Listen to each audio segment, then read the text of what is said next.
Right now on Full Custom Garage, Master Metalman Ian Rousell returns to an old client. My friend Bill always has some kind of project going on. We've done a couple heavy builds in the past. The first one was a beat-up old four-door that I chopped a few inches and converted it to a two-door. Then we took an old 1948 International cab and put it on a modern roll-off chassis. Bill uses it as a work truck. That's the thing with his vehicles. They have to be super functional. But now Ian takes on two projects at the same time. I've always loved these Falcons. This is one of my favorites. Bill's priority is getting this set up, but I'm really thinking about that van. That's a Falcon too? Why is it sitting here, Bill? You're not telling me why. There's gotta be something wrong with it. But when the two Falcons leave the nest, plans fly out the window. Well, always when you get Ian, you get surprises. I got a bunch of concepts. I've never done anything like this before, so I just gotta make it happen. And when things go wrong, Ian has to dig himself out. The Falcon van, which I thought was gonna be the simple one, turns into a freaking mud-slinging fest. I love watching Ian work. He is a master at his craft. He has two of my vehicles, so we're getting a double whammy here. I convinced Bill that I could pull this off. All I have to do is prove it.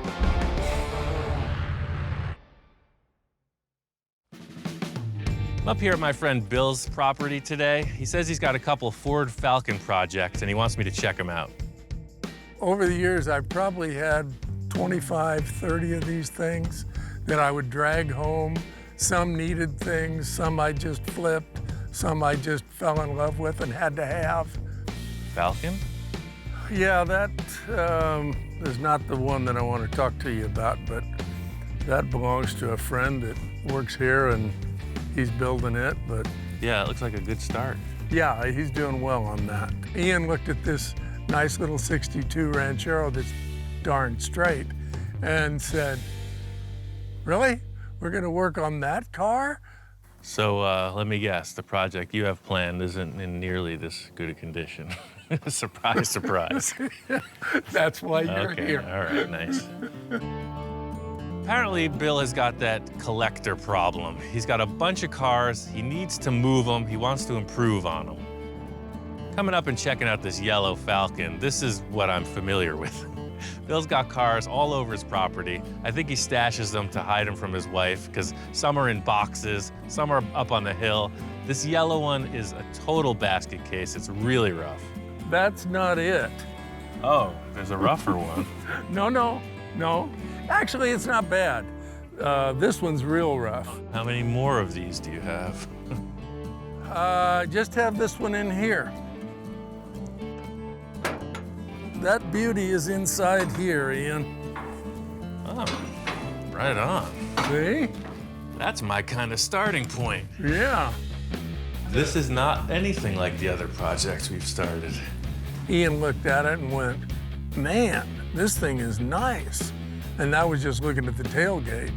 What, was it crashed or something? No, the body's actually straight on it. There's not any rust. This car is a time capsule. It's a total survivor. It's been sitting for almost 10 years, and it looks great. It looks like somebody just closed the doors, put it in that container, and walked away. I had it for many, many years and drove it. It was my daily driver, and I gave the Falcon to my youngest boy. Son got it, cruised it around, lowered it, the whole teenage experience. Basically, the car's dead in the water. He took it to college, and he managed to ruin the suspension, cut the coils. It scrapes, it hits, it has no ride. It's still a good car. It just needs a little help. This car's in great shape. I think you're stepping your game up, sir. Yeah, it's pretty straight. Yeah. Both Bill and I agreed the Ranchero doesn't need any body modifications. It's all about the suspension and the handling of this thing. The big problem with this car is that somebody lowered it poorly. Bill's idea is to kind of rehab it, make it good again. I have a lot of parts on the property for the Ranchero. I'm hoping that Ian can use them to get the Ranchero back on the road.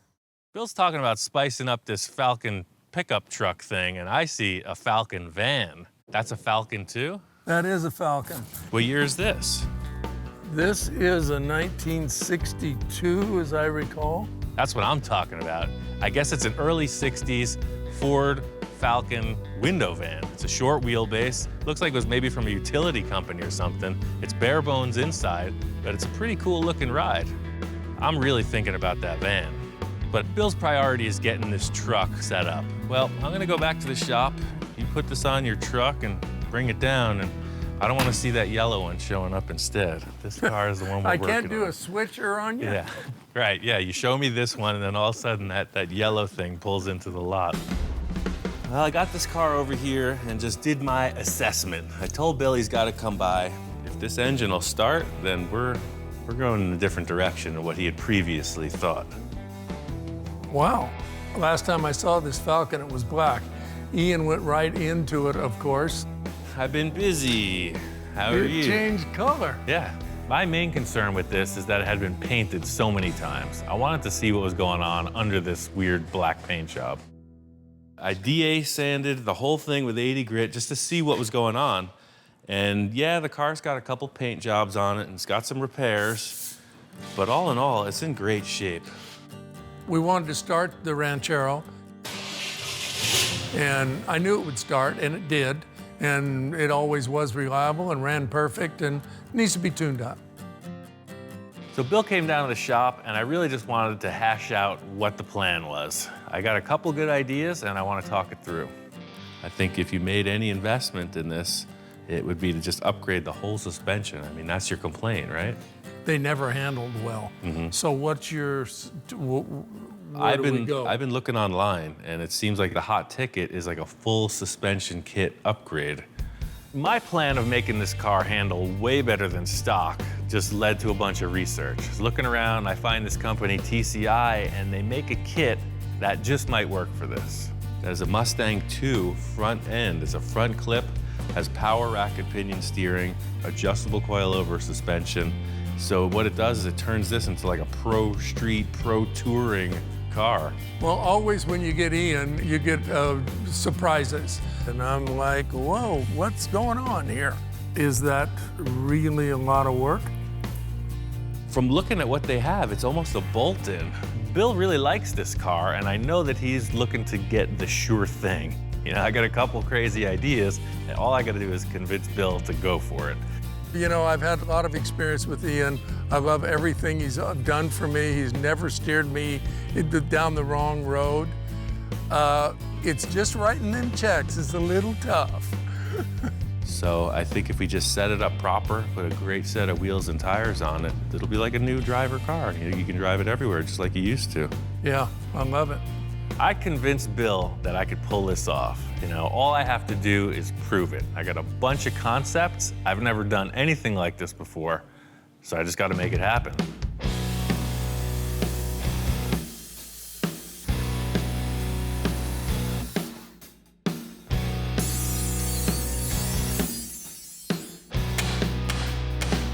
First order of business was to remove all the old suspension and cut out the strut towers to make room. The whole thing with this project is all the suspension's getting updated, so I'm just looking to get it out of the way. This is really exciting to me because it's going in a whole new direction. I want to get all these parts and put them together and see how it works.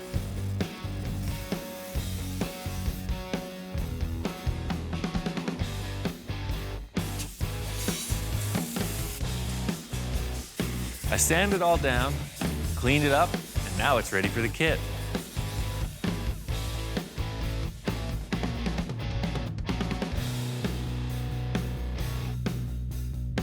It was messy. I used the torch, the plasma cutter, the Sawzall. My job is done here. I got all the TCI parts in, and it's like Christmas morning. It's boxes and wrappers and laying out all the stuff.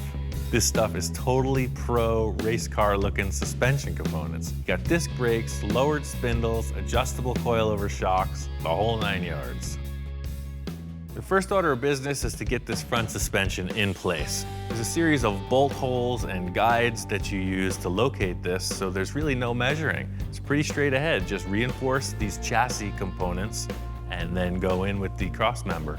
The whole thing that's going on here is these plates are boxing over the existing chassis, and it's gonna make it super strong. The cool factor in all of this is a proven design, and I know the car is gonna be way better for it. The TCI kit is made for a Falcon car. The Ranchero is like a truck, so I know the rear suspension area is gonna be some issue, but the front should just bolt right in. So the cross member that holds everything just slides into place, and you just follow through with it. Tack that together, on to the next. Having the cross member installed, the next step is the upper shock mounts. They locate with a little index mark, you square them up, weld them on. After that, the front sway bar mounts go in, and it's just a simple measure and weld. I'm used to working with old junk that I have to make fit. This is all brand new and fits perfectly. The most challenging part of this is the welding and setup. Every other component just bolts right into place.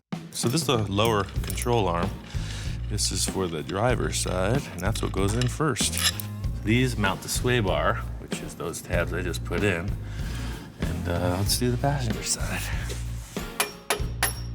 Everybody who has an old car wants it to drive better, add more power, right? That's hot rodding, and this is the same formula, 21st century style. The whole thing about the TCI suspension is it's completely custom. They call it a Mustang too, but every part is custom. The coil-over suspension ride height is adjustable with this dial here. Vented and drilled brake rotors. Of course, a power rack and pinion steering.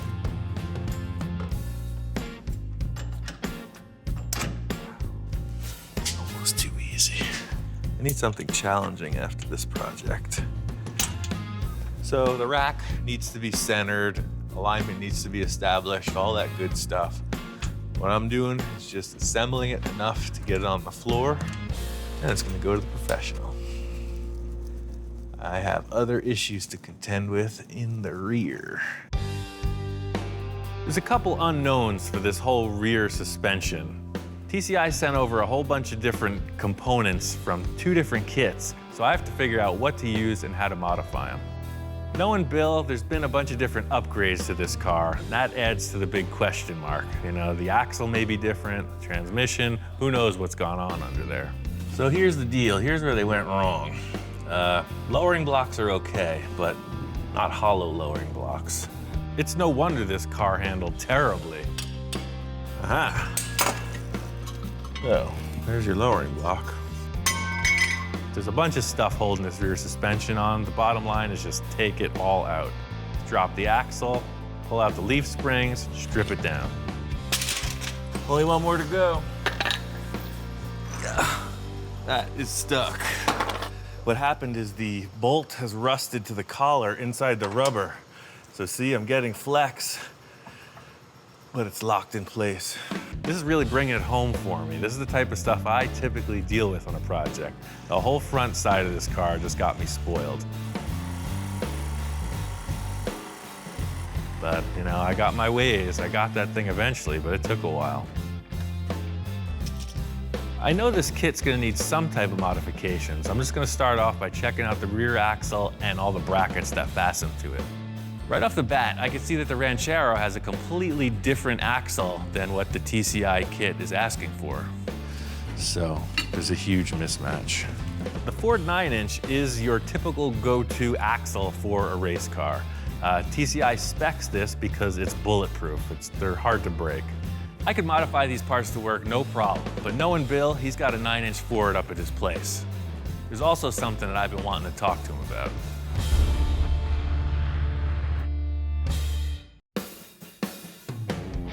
Bill's got a ton of Falcon and Ranchero stuff laying around.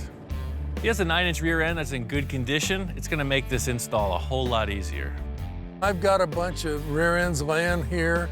I don't believe I have a Ford 9-inch. I think this is 6-cylinder. It's 4-lug. That ain't gonna work. So Bill's steering me around his parts pile, and we're back at this yellow Ranchero again. It's a pretty rough car, but I'm gonna look underneath and just see what it's got. Oh yeah, it's 5-lug. It's a 5-lug. This is a V8 car? This is a V8 car. You got a trailer hitch. No, this is an identical axle to yours. Yeah, to my knowledge, they did not make a 9-inch in a Falcon car. Cost effectiveness, you know that that is operating in the car. Maybe I'll just modify what we have and make that one work. Okay, that's great. If you can bracket for that, I'd like it, and we've got a spare. I'm very happy he's gonna use what's in there because it's a good rear end. And he'll make it work and it'll be great. So, enough about these Rancheros. I wanted to talk about your other Falcon. Aha. That van thing over there. Okay. To me, that's the real jewel on the lot. So ever since I came up here last time, this thing's been on my mind. I got to looking at the van, and I'm really into it. I think if we could fix this thing up, we'd probably sell it and help finance the Ranchero. Because it doesn't look like it's been crashed. There's a mystery somewhere in this thing, just like the other car. It's like, why is it sitting here, Bill? You're not telling me why. There's got to be something wrong with it. I think I've had this for probably 10, 12 years. I've always liked it. It, of course, is a Falcon, too, and you know me and so Falcons. I bought this van from a farm up in Bakersfield many years ago, and I don't think Ian noticed it at first, but there really is some rust damage. There's a lot of these panels, I guess, that held water at the bottom. Oh, wow. See them? Well, there's your problem right there. Yeah, it looks one thing from the outside, but there's a whole story going on underneath. Right. So all the doors are like this? I don't think all of them. I think the driver is the worst. It just held the water over the years. But that's kind of good because like a van that's near the ocean or something will rot. The whole top will rot out because the salt will sit in all the weather stripping and rubbers. But I think you got the opposite, like sediment clogged up any drain holes in the bottom. I wouldn't consider this the typical kind of rust, though, that I'm familiar with. You see all these wheel arches rotted out, and what I'm seeing is the exact opposite. And it seems like every area that could clog up with sediment and hold water did. Just looking at this van, I see greatness. It's got some issues, but I know I can work through it. This is cool. It's a total beach van. You could sell this to one of the surfer guys down on California Street for a mint. Well, all in all, I think it's a survivor, man. I think it's a good base platform to start. What about this engine? When I bought this van, I did some motor work and drivetrain work to it, and I think it should run fine. It'd be nice to finance the Ranchero with this project, and I hope Ian's not taking on too much. Let's try to revive it and bring it back and see what it is. It's in great shape. The body looks pretty straight. I think we could just freshen it up a little. He can make some money. With Ian, nothing's ever too much work or too much trouble or too hard. So we'll see.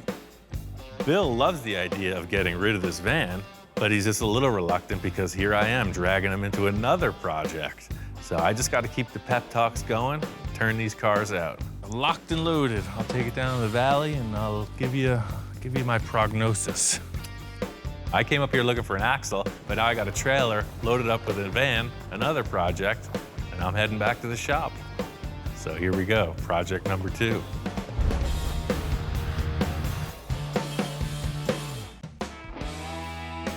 Got the van down to the shop. What's not to dig about this? It's a 62 Falcon van. And this thing is it's very cool. It's a short wheelbase, so that's desirable.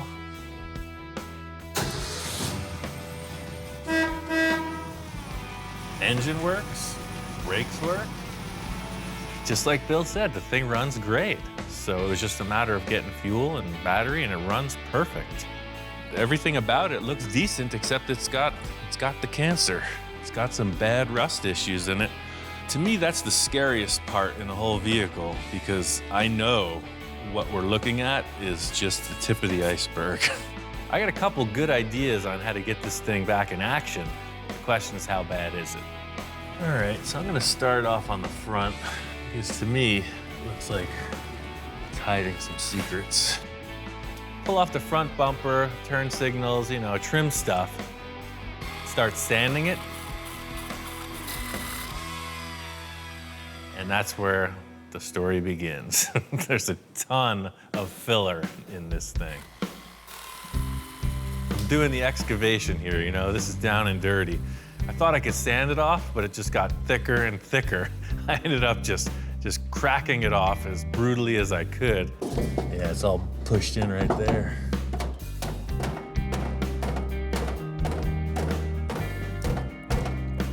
Even though the van looks pretty good, you see it's hiding secrets.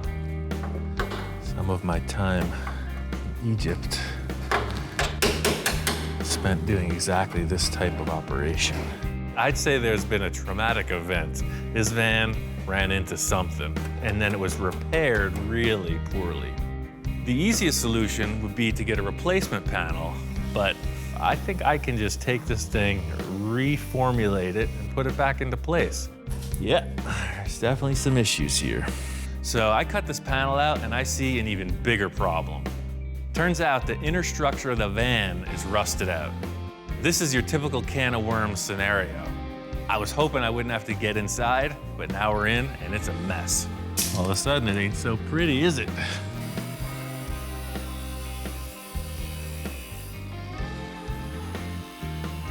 I'm gonna cut the top panel above the headlight and try to reform that too, but first I'm gonna fix this internal structure. I'm gonna cut this pillar off of this.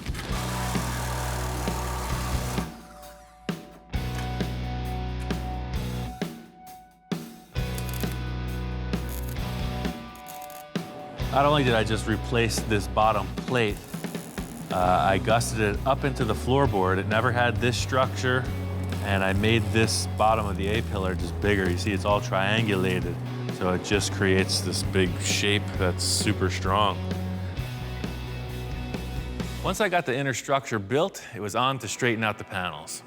So the challenge here is to try to put this back into shape.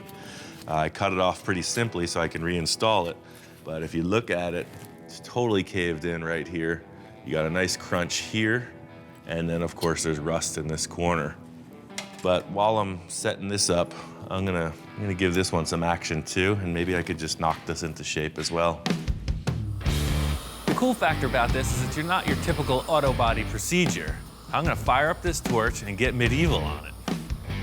This metal piece was created in a certain shape. The only thing that changed was the collision made it into a different shape. I want to bring it back to the way it was, and that's just done by a series of heating and hammering. The whole idea with annealing the metal is to just evenly heat it so that all the molecules kind of relax. They're all shrunk up and rigid. So I'm just trying to get the whole thing as red hot as possible, then it'll be softer.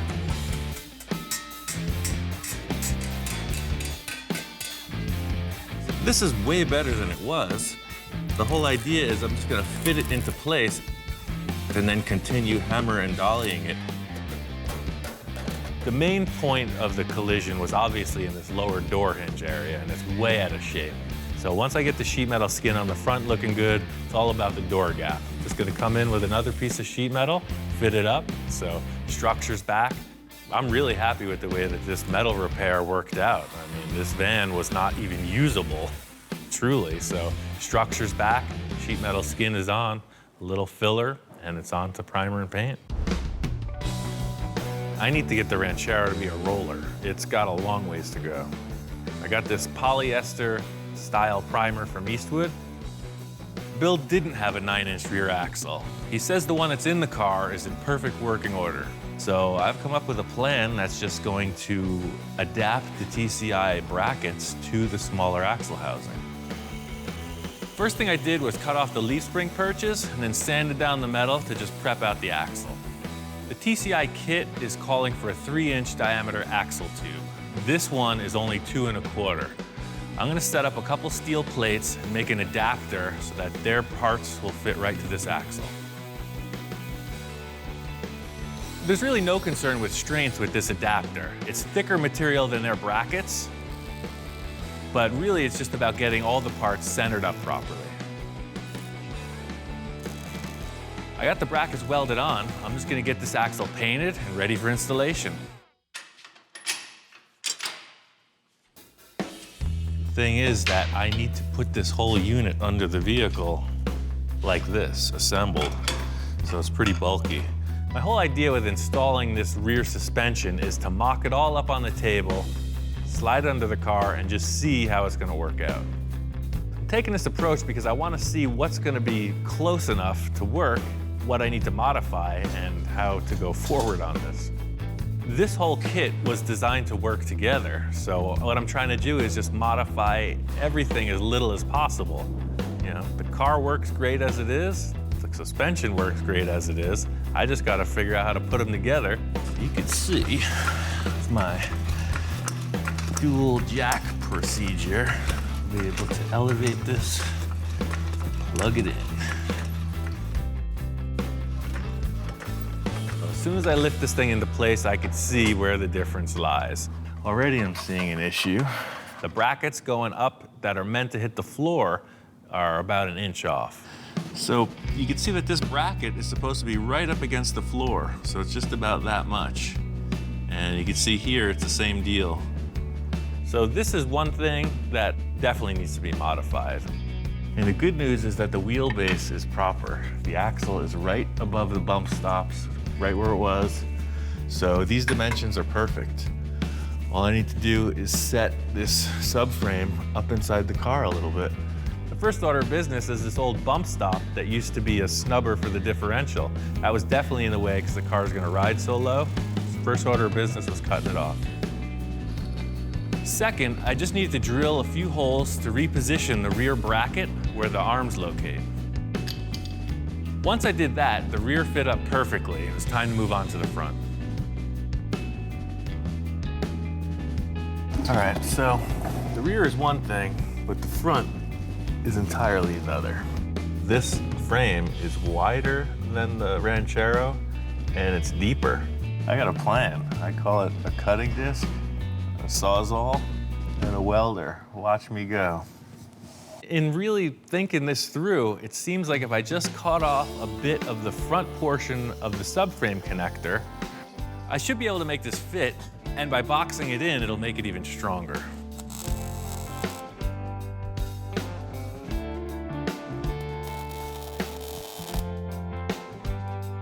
With all the suspension in place, it's ready for the engine and transmission.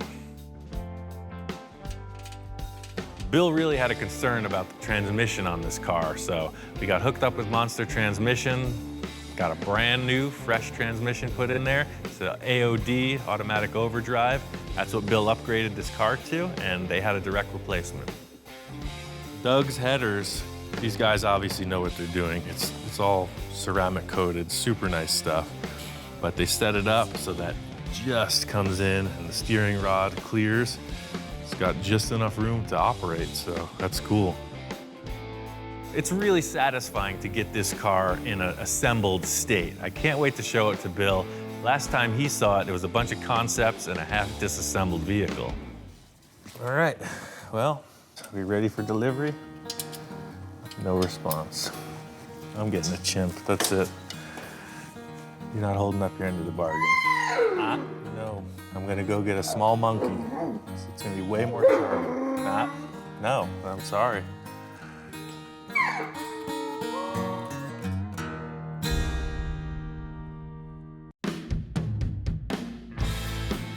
Came up here to Bill's. The Falcon van is up here. We're getting started on body work.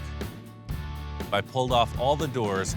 John, the body guy, can block out all the panels independently while I'm working on the body. Well, with Ian, I've kind of gone over the top this time. I've never done it before. He has 2 of my vehicles. So we're getting a double whammy here. And I'm kind of going, dang, there's still a ton to do here. The main thing I need to accomplish is getting this rear quarter behind the wheel arch repaired. That's another reason they didn't want this van, because I had to fix this panel. I love watching Ian work. He's a master at his craft. So, you know, I was watching him and watching how he did it. He's like a surgeon. Wow, you knocked that out quick, Ian. That's the plan, man. No time to waste. So the rear quarter worked out perfectly. Very simple. Then the rocker, which I thought was gonna be the simple one, turns into a freaking mud-slinging fest. Look at all the mud coming out. That's why it rusted. When that dirt started coming, you know, I thought, well, there's, you know, a coffee can full of dirt. Then I went around the other side and came back, and there's 2 coffee cans full of dirt. And I'm thinking, where's he getting all this dirt? Look at it all. This truck was originally in Bakersfield area, and I think on a ranch. So it just probably drove back and forth on these ranch roads. This is like surgery, you know? Not a lot of people go for it this way, but I've got a technique. Let's see what happens when I blow out this vent. Ooh, yeah. It's the air hose wrangling, dry it out, weld her up.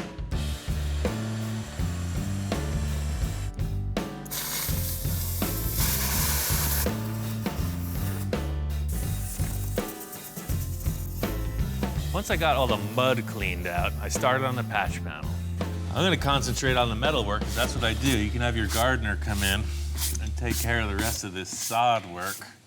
I'm gonna make a patch. I found that I needed a slight radius in the bend, and I was able to first form it with the Eastwood sheet metal brake, and then just tap it out on the radius of the floor seam, and it matched the van perfectly. Look at that, it's like a van wall. Perfect.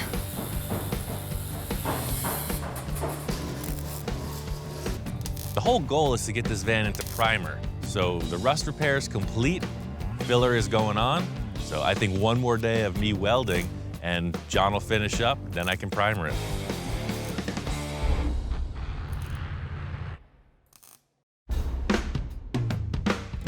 I was excited about this project for the interior. You know, it's kind of a blank canvas. The inside is empty. It's a window van. It's got tons of potential. Well, I envisioned some Shag carpet, disco ball, some posters with nudie girls. some benches to sit on. It's so conservative. And Opening bags. no, could we make storage in benches? It's like your typical camper van Right, setup. But like right. I had a 70s van. It was a high roof van, and it had 2 benches along each side.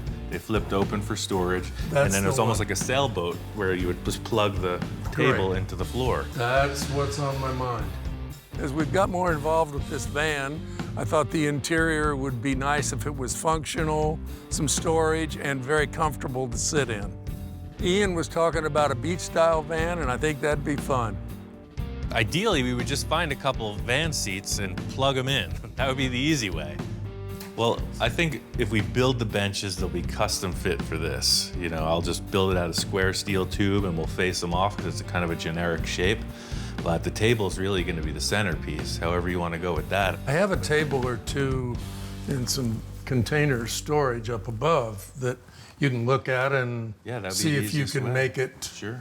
work or work from that. Bill takes me to the upper level, you know, the storage spot, the semi-permanent collection. And first thing, cresting the hill, I see a table. It's very fast food. That's exactly what it is. That's the vibe you're going for. Yeah, my friend's uncle had a hamburger stand, and that's where that came from. I can make anything work, but looking at this, we're not building a drive-through burger joint, we're making a cool van. The good thing is, Bill says he's got plenty more things. He's got a couple shipping containers just full of stuff waiting to get put in this van. The old box of treasures. Yes, there's just everything in here.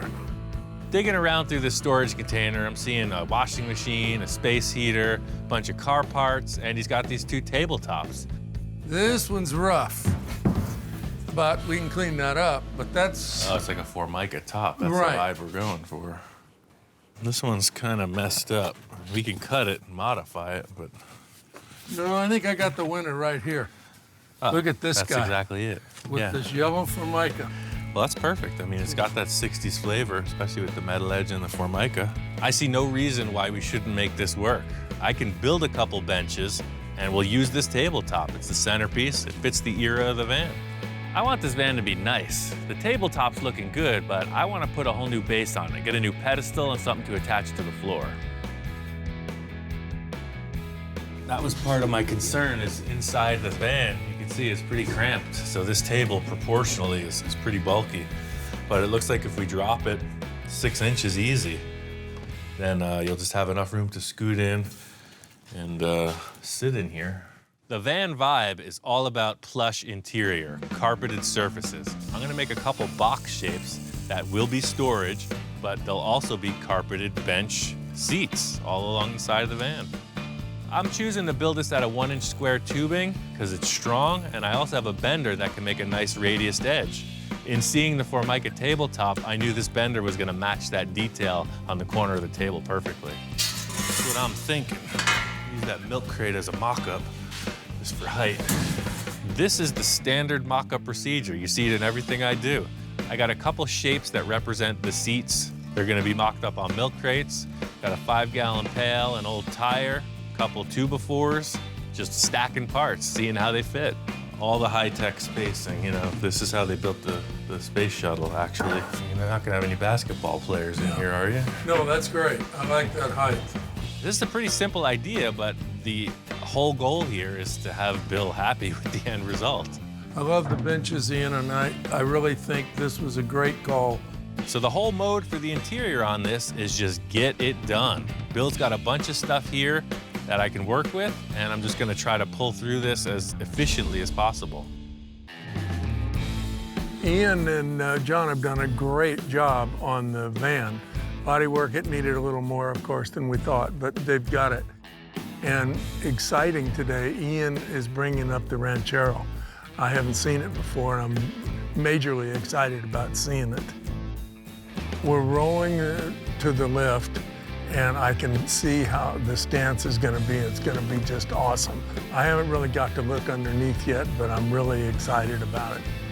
Up to this point, everything was hearsay. You know, Bill only saw the Ranchero a couple times, but bringing it back here, fully assembled, it's just cemented the fact. I think he's in my pocket. I think I got him. Let me show you what we got, sir.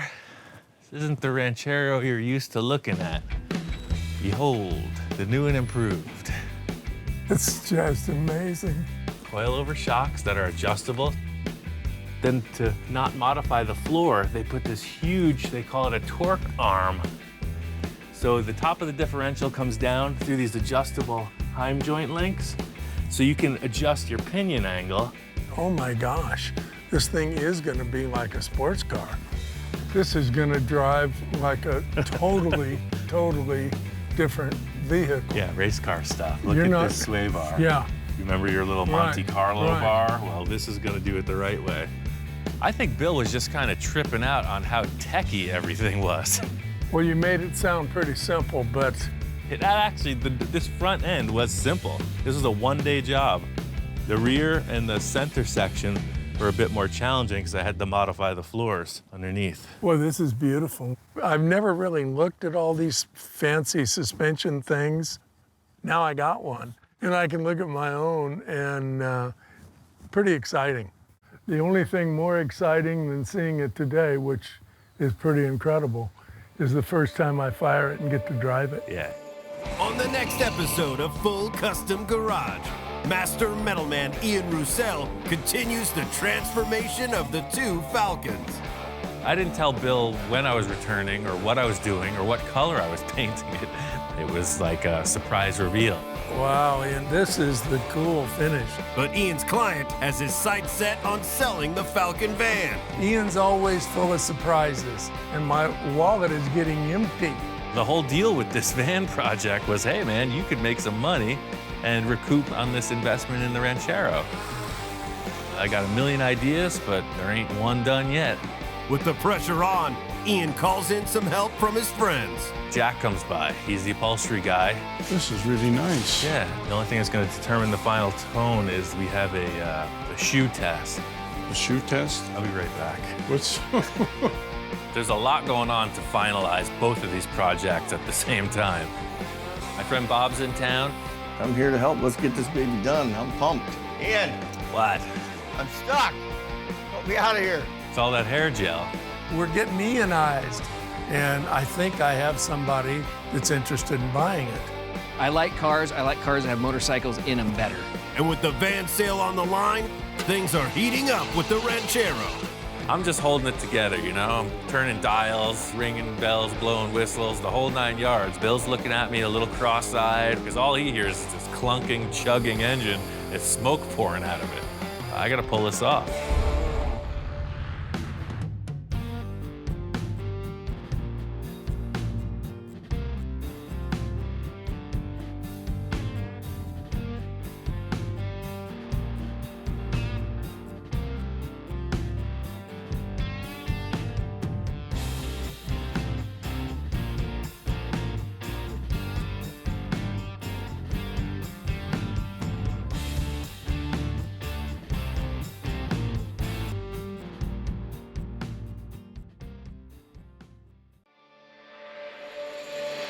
Right now on Full Custom Garage, Master Metalman Ian Rousell continues the transformation of the two Falcons. I didn't tell Bill when I was returning or what I was doing or what color I was painting it. It was like a surprise reveal. Wow, Ian, this is the cool finish. But Ian's client has his sights set on selling the Falcon van. Ian's always full of surprises, and my wallet is getting empty. The whole deal with this van project was, hey man, you could make some money and recoup on this investment in the Ranchero. I got a million ideas, but there ain't one done yet. With the pressure on, Ian calls in some help from his friends. Jack comes by. He's the upholstery guy. This is really nice. Yeah, the only thing that's going to determine the final tone is we have a shoe test. The shoe test? I'll be right back. What's... There's a lot going on to finalize both of these projects at the same time. My friend Bob's in town. I'm here to help. Let's get this baby done. I'm pumped. Ian, What? I'm stuck. Put me out of here. It's all that hair gel. We're getting Ianized, and I think I have somebody that's interested in buying it. I like cars. I like cars that have motorcycles in them better. And with the van sale on the line, things are heating up with the Ranchero. I'm just holding it together, you know? I'm turning dials, ringing bells, blowing whistles, the whole 9 yards. Bill's looking at me a little cross-eyed because all he hears is this clunking, chugging engine. It's smoke pouring out of it. So I gotta pull this off. First thing I wanted to do is get the van and the Ranchero painted. So I took them both down to my buddy Rich Evans' shop. He's a Jedi master of the paint world. Looks like you've been pretty busy, brother. Looks good. Looks straight. I got a lot of bodywork time into it. Another cool project. Yeah, it's a 62 Falcon van, Ford. I dig working with Ian. Every time it just inspires me to keep moving. Both of us, we have that kind of same drive, but then we bring different talents to the table. He is Mr. Meticulous, and I am Mr. Ridiculous Creative. The main thing about Rich's work is that it's super clean. It's probably the most refined finish I've ever seen. This van was white, so I think if we go with a white tone, that's exactly how it looked. It's just gonna come back to the client looking refreshed, so. I think it's gonna be a little bit more than that, dude. I knew I wanted a fine finish, so I came to Rich's shop, and Rich has this paint line called Vintage Flats. I know everybody cringes when they hear flats because it's hard. It's like walking on eggshells to get it to come out right. But I go, I got the perfect product. You know, Ian, he knows if I'm telling him something, it's gonna work. Get it in the booth. First thing, you gotta get all the dirt off. It's time to clean it, and clean it. And then we're gonna clean it some more before we clean it again, and then he'll check it. He'll give it the white glove test. Dirt to me is something you pick up with a shovel. And Rich is talking about this dirt he's finding all over the car just because the rag is discolored. We cut the quarter panels open and it was literally like a whole farm fell out of the freaking thing. It was crazy. A farm on wheels, It was so, it had to be probably raised up an inch in ride height. It was so full of dirt, it was crazy. Every little bit of dirt we can get off of that all the way to the process into the booth is gonna help that end result of the paintwork. If you're pulling off these world-class paint jobs, the operative word is meticulous. And this guy's got that. It's like washing the car 20 times. And we're ready to rock. Just like I step into my shop and start working metal, this guy steps into the paint booth and it's showtime. This is one of the first big canvases that I've shot with the whites. So I was excited to see, because white shows everything. The main thing for me that was revealed was how you get a surface this big to have an even coat of paint.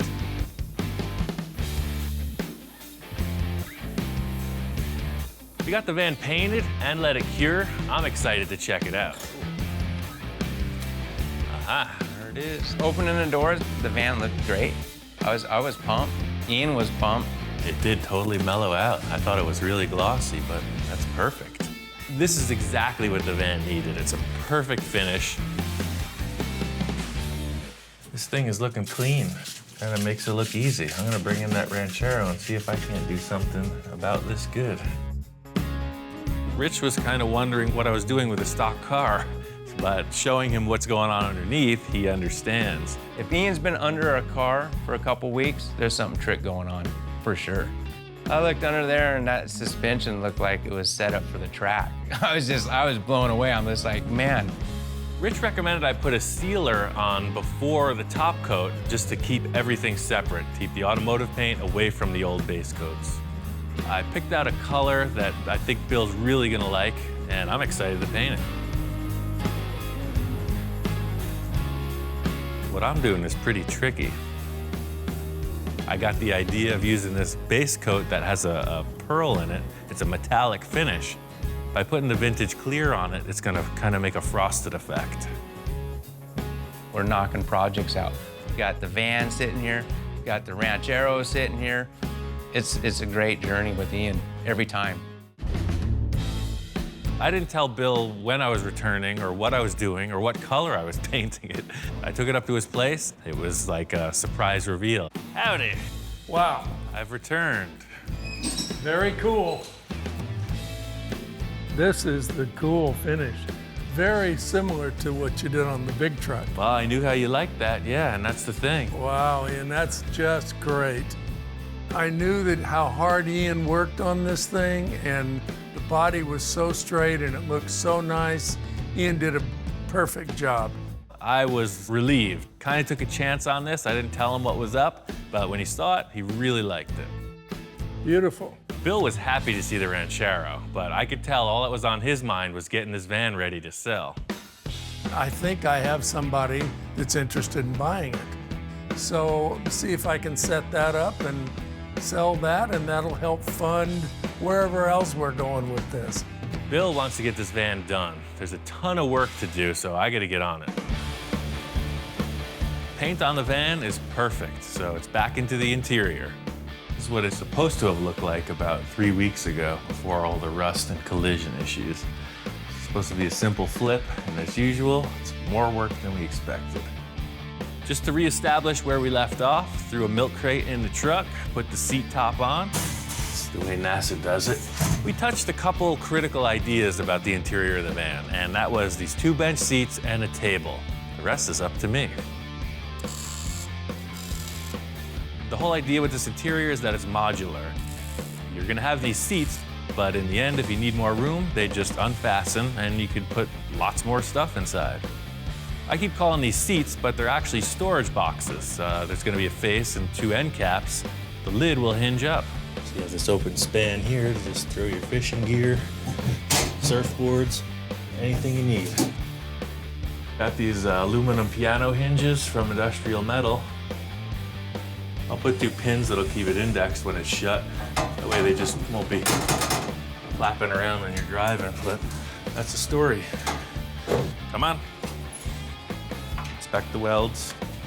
Gonna give it the white glove test, like Rich Evans. That's not helping.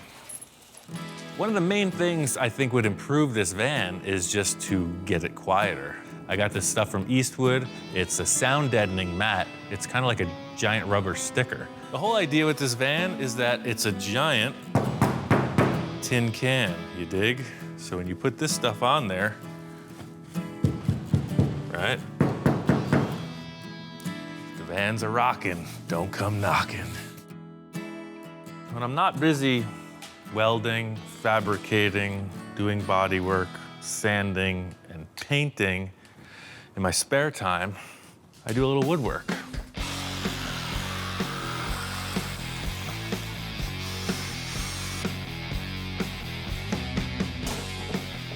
So the door panels aren't rocket science. You just measure them, trace out a template, set up your fastener holes, and cut it to fit.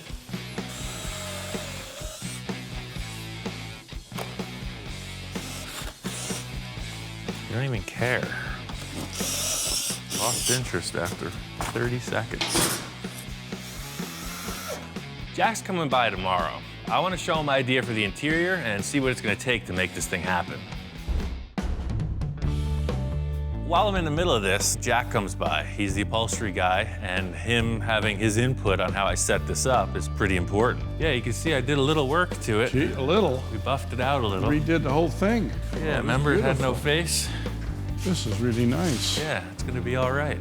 First time I saw it, well, it looked pretty bad. And I said, I don't know about this project here. I'm not too sure this is gonna work. When I walked in there, I didn't think it was the same van. I said, whoa, this thing has really changed. Boy, that looks good. Jack comes by regularly because I've always got something going on, so he didn't really pay attention to this van. He thought maybe it was a parts car. So here he is a few weeks later, and it's all painted and pristine. He was kind of turned around on it. But Bill nixed the no. wizard mural. I wanted a wizard with a crystal ball, and he just didn't want that, so we're just gonna go with some simple striping. I really use Jack for everything I do. He's worked for a lot of famous shops around the area. He's been in it his whole life, and he's a total professional.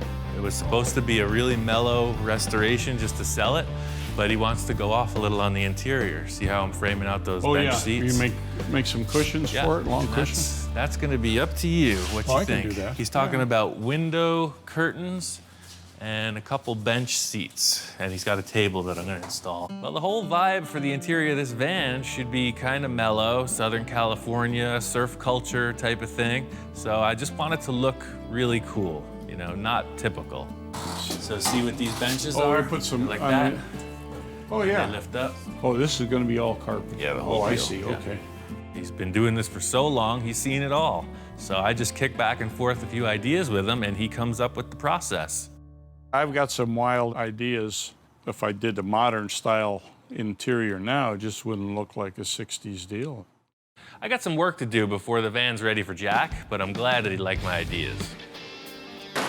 I'm setting up the headliner in the van, and there's a million ways to go about it. The plywood is just a surface that you can attach something to, and that's really how I start off all the headliners I've done.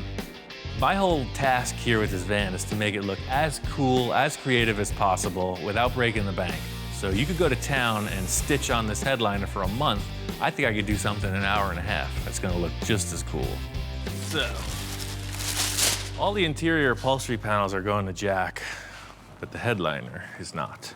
This is gonna be the headliner, a 6-foot reed fence with natural finish. My plan here is to take this fence and stick it on the roof and make a nice headliner out of it. I just set it up so there's an even foot hanging off each side of this 4-foot table. I need a 5-foot piece, so I'm just gonna cut 6 inches off each side, and that'll get rid of all these crazy ends. The big challenge in this whole headliner is just the size of it and the fact that it's upside down. I've never done this before, so I thought staples were gonna be a good idea. It's always harder than it seems in your head. We're shooting it into the frickin' metal. That'll hold. I was stapling into the metal cross member in the roof. There's no way these were gonna hold, but once I moved over a few inches, stapled it in the right spot and started to work. There we go. I think it's gonna be okay. Yeah, these wires are very strong, so ultimately I'll put about 10 bazillion staples in here. It's like Tiki Island in here. This is oversized, so I'm just gonna kind of creep it forward and trim as I go. Once I got the thing really stapled up to the windshield, I could tell it's gonna work. I'm really liking the way it's laying out, and my plan of stapling it up is it's gonna happen. Okay, now just trim the shrubbery. A little yard work, get the rest of the headliner in.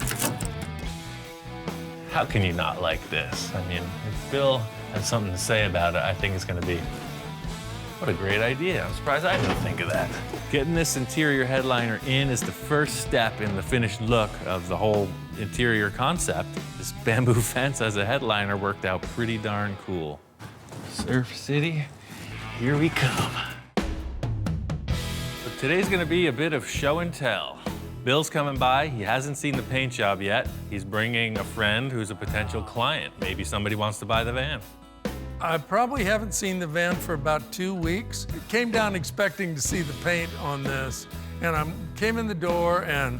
Good to see you, sir. Wow! A little more progress than we saw last time. Yeah, we painted it. Right off the bat, I could tell that Bill was pleased. He knew what this van came from, and seeing it clean, painted, he was really happy. Just very, very nice. It's got a bamboo roof, too. Yeah, that old fence worked out all right. There's a bamboo fence. Really? Yeah. Walking in and having it open, I could see the paneling, I could see the roof. I really dug the bamboo roof because I think it's gonna be a cool theme, you know, kind of from the 60s, it's old. And I'm glad to be able to have a little sneak peek before it's done too, because I can see how it's kind of being built. I wanted you to see this when it's in the middle of its reconstruction. So to appreciate it when it's all done. Yeah. Jess is the brother of my son's wife, and known him for a long, long time. Really good guy. We had a family get together at my house, and Bill showed me a picture of the van. I'm like, wow, that looks really cool. He's seen third hand the projects I've done with Bill. The guy's a fan, and he wants some of what we got. On any Sunday, the classic motorcycle movie, this is like the type of van that Mert Lawwill had. And he used to, I mean, he traveled all around the country. California to Ohio, straight, with another driver taking turns, and he'd have his flat trackers in the back. Well, I don't see why he couldn't do it with this one. I know, I think it's very utilitarian. I have a normal job, but I'm also associate editor for Ultimate Motorcycling. So I'm kind of the dirt guy on staff, but I've fallen in love with all kinds of motorcycles. I like cars that have motorcycles in them better. I have a dirt bike in the back of my truck, so let's wheel it in and see if it works. I guess Jess's main concern with this is, can he haul his dirt bikes with it? He's really into the motocross scene, and if the van doesn't carry his dirt bikes, it doesn't work for him. Let's see. Oh yeah, look at that. Fortunately, his motorcycle rolled right in. So now I have to buy it because the bike fits, huh? I love this thing. I love the concept. I like how it looks. I like the idea of it going forward. The fact that, you know, you got the shag carpet, you can sleep in this thing, you can stow things in here, and, you know, best cars on the road have motorcycles inside. So that's, I mean, you can put a motorcycle in here. If I can make a deal with Jess, it's still in my family, and I'm good with that. So you guys pretty much sold me. Now I just need to sell the wife on this. I don't make this offer often, but if you sign today, you can take the dog too. Everybody's happy with the progress of the van, but I gotta finish it. There's a bunch of details to finish up. I gotta put the bumpers on. The stock bumpers are all well and good, but I don't do stock. You know, these were a little dinged up. I think I could make a better looking piece. The rear of the van looks great with the bumper off, and I just want to follow that. I've seen a bunch of cool tricks done in the 60s, Hot Rods and Customs, where they made these tube bumpers. I think I'm gonna just make 2 simple round tube bumpers out of this round tube. It'll be clean, it'll show off this detail, and I can use the stock bumper brackets. You never know where inspiration's gonna strike, you just gotta be open for it. So it's kind of bumming me out. I haven't done any custom metal work on this whole van. Did a couple repairs, and a lot of sanding.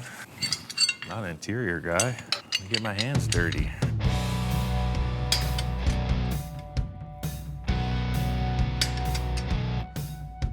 This van is a nice finished piece now. It's coming together, so it's not like I can just weld a piece of plumbing pipe on here. It's gotta look right. Tube bumper is super simple. I'm gonna use the stock brackets, trim them down, bend a tube to fit, cap them, and weld them in place. It'll just be as wide as the van. So I'll cut it off right there and weld it on. So it'll just be complementary to this center detail. Like everything else, did a mock-up, held the tube, looked at it, kind of thunk a little, and I came up with this dimension. I just put end caps on the tube and sanded them down nice. And that's the story. Fender pulled a bunch of scratches all the way through it, so I had to smooth all that out. But see, the end caps look super clean. It's gonna be all right. I'm gonna set up a little blast shield so we don't ruin the fresh paint. Well, the whole concept with these bumpers is not like off-road Thrasher tube bumpers. These are just little details that make it look like it's a finished piece.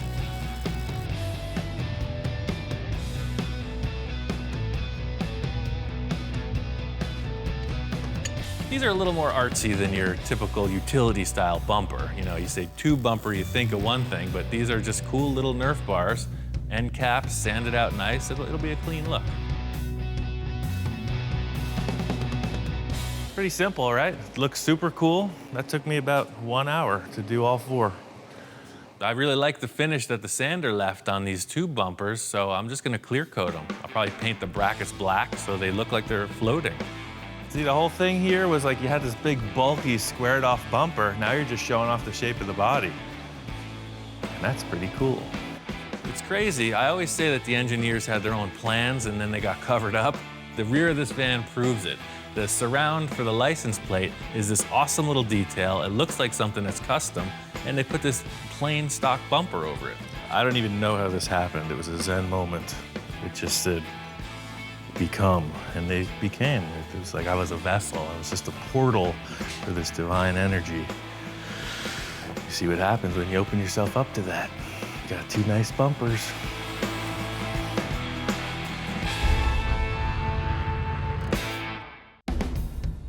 The van's in a good place. I got a surprise for the Ranchero that I want to show Bill.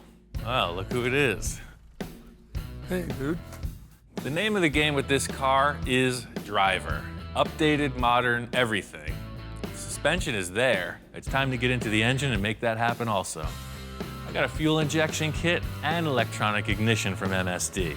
Fuel injection on a 65 car? Okay, let's try it. It's the same concept as the suspension upgrade. As a daily driver, I think it's gonna be a perfect complement to the engine compartment. The whole thing with this is it's taking all that antiquated technology out of the intake system. With this fancy new stuff, I'm old school guy. I'm a carburetor. You squirt it, it's got gas in it, it's probably gonna run. Fuel injection, I don't know anything. You got your computer chip here. So that's what runs it. I've never plugged a computer chip in a car before, but that just might make some history for me. Computer control, a little scary for an old guy. The hot ticket with every old car is upgrading the ignition and the intake. MSD's got this cool fuel injection setup, upgrades everything. Here you go, Doctor. Thank you, sir. As always with Ian, I was thinking, well, we'll just do a carb kit, tune the thing up, and away we go. No. So we're getting Ianized. As we were going through the process, explaining what all these parts do, Bill's coming around. He's starting to understand that it's really just car technology in a different wrapper. This is an old dog, a new trick. I guess so. This MSD kit is cool. It's like rocket science for the layman. I kind of like the idea of the new technology. Nobody's expecting that in this old car. It's pretty cool. Once you get the pieces in place, it starts to look like a hot rod, and that's really what this is about. Once we determined all the parts fit, I'm just gonna pass off the rest of this installation to Ron and Bill. Now you get to pick up all the wrappers. Some assembly required. Some assembly required, Okay. Exactly. Ron's a really good guy and helped me a whole lot with my big truck. I've got experience with the old school stuff, and that's what Bill has, is a bunch of old school stuff. He can work on trucks or tractors or cars or anything. Ian is very motivating for Ron. I mean, he loves watching him. He's a mastermind. He gets crazy ideas, he just goes for it, which is cool. I actually had an extra Falcon, and I sold it to Ron, and he's been working on it little by little. My grandfather had one, and it kind of takes me back. So he's really into the Falcon deal. Very similarly to what Bill and Ron are accomplishing with the engine, Jack is just that guy, but with the upholstery. Here we are again, back at the upholstery shop. That's a nice truck. Every time I come to Jack's, he's got this awesome pickup truck sitting here. It's got a lot of super cool work done to it, and it never seems to progress. I'm always kind of rousting him, like, hey man, I'm ready to take it off your hands whenever you're finished looking at it. First time he saw it, he said, I wish I had this thing. I said, when I kick off, you can have it. Yeah, this is, I've got big plans for this thing. Down the road, I'm gonna get Ian to cut it up for me, see how it goes, but I wouldn't trust anybody else but him to do it. So these are all the panels. Okay. Driver rear. Well, now this will be all diamonds. All the way through, all right? the way. So I'll write that on there. Jack has been there and done it. I told him 60s inspired van. He said diamond pleat. Sounds good to me. We can go over to the upholstery supply and just pick out something that looks good. Well, I've got something over here you might like. I showed Jack all the interior panels I prepped out. I'm explaining to him what I want the flavor of the interior to be, and he says he's got this big roll of material that just might do the trick. I mean, it looks like you got plenty of it. Oh, yeah. The only thing that's going to determine the final tone is we have a shoe test. I don't know if you're familiar with that. The shoe test? Jack's all charged up. He definitely wants to use this material. I'm kind of digging it, but I said, hold on, I got a shoe. Some artist stuff. I know you're into the upholstery stuff, but I'm going to reveal the dictating factor in the final tone. I'll be right back. What's... That's kind of a nonsensical statement on its own, but when I returned, everything was clear. It's all about decision making, and how people go about it is entirely unique to themselves. So he gave us that sample of leather, and you can see how shiny and kind of gaudy it is, but it's very similar to that. Yeah, this is a lot And nicer. the only other dictating factor is his wife's shoe. I guess they're having a discussion. She pulled out this. Bill's wife makes a lot of aesthetic decisions on his project, so they're kicking around, talking shop, and she's like, hey, this shoe is one of my favorite colors. Why not use this on the interior? And you know, that's pretty darn close. She thought that was a great tone. Holding the shoe up to the material, it looks close enough. I'm happy with it. I think it's gonna work. Well, I was gonna say, if it's a problem with the mismatch, you're gonna have to reupholster the shoe to match. Does that work for you? Only one, though. Can you make that? Only one shoe? Well, that's all he gave me. It's always a lot of work. Yeah, I didn't know about the curtains, and I thought it was curtains for me, because I haven't made curtains in 40 years, probably. But that's the way it is, you know?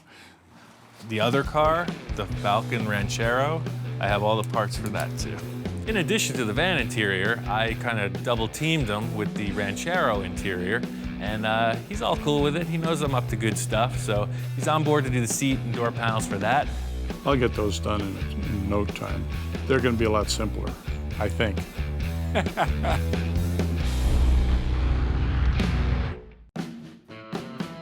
There's a lot going on to finalize both of these projects at the same time.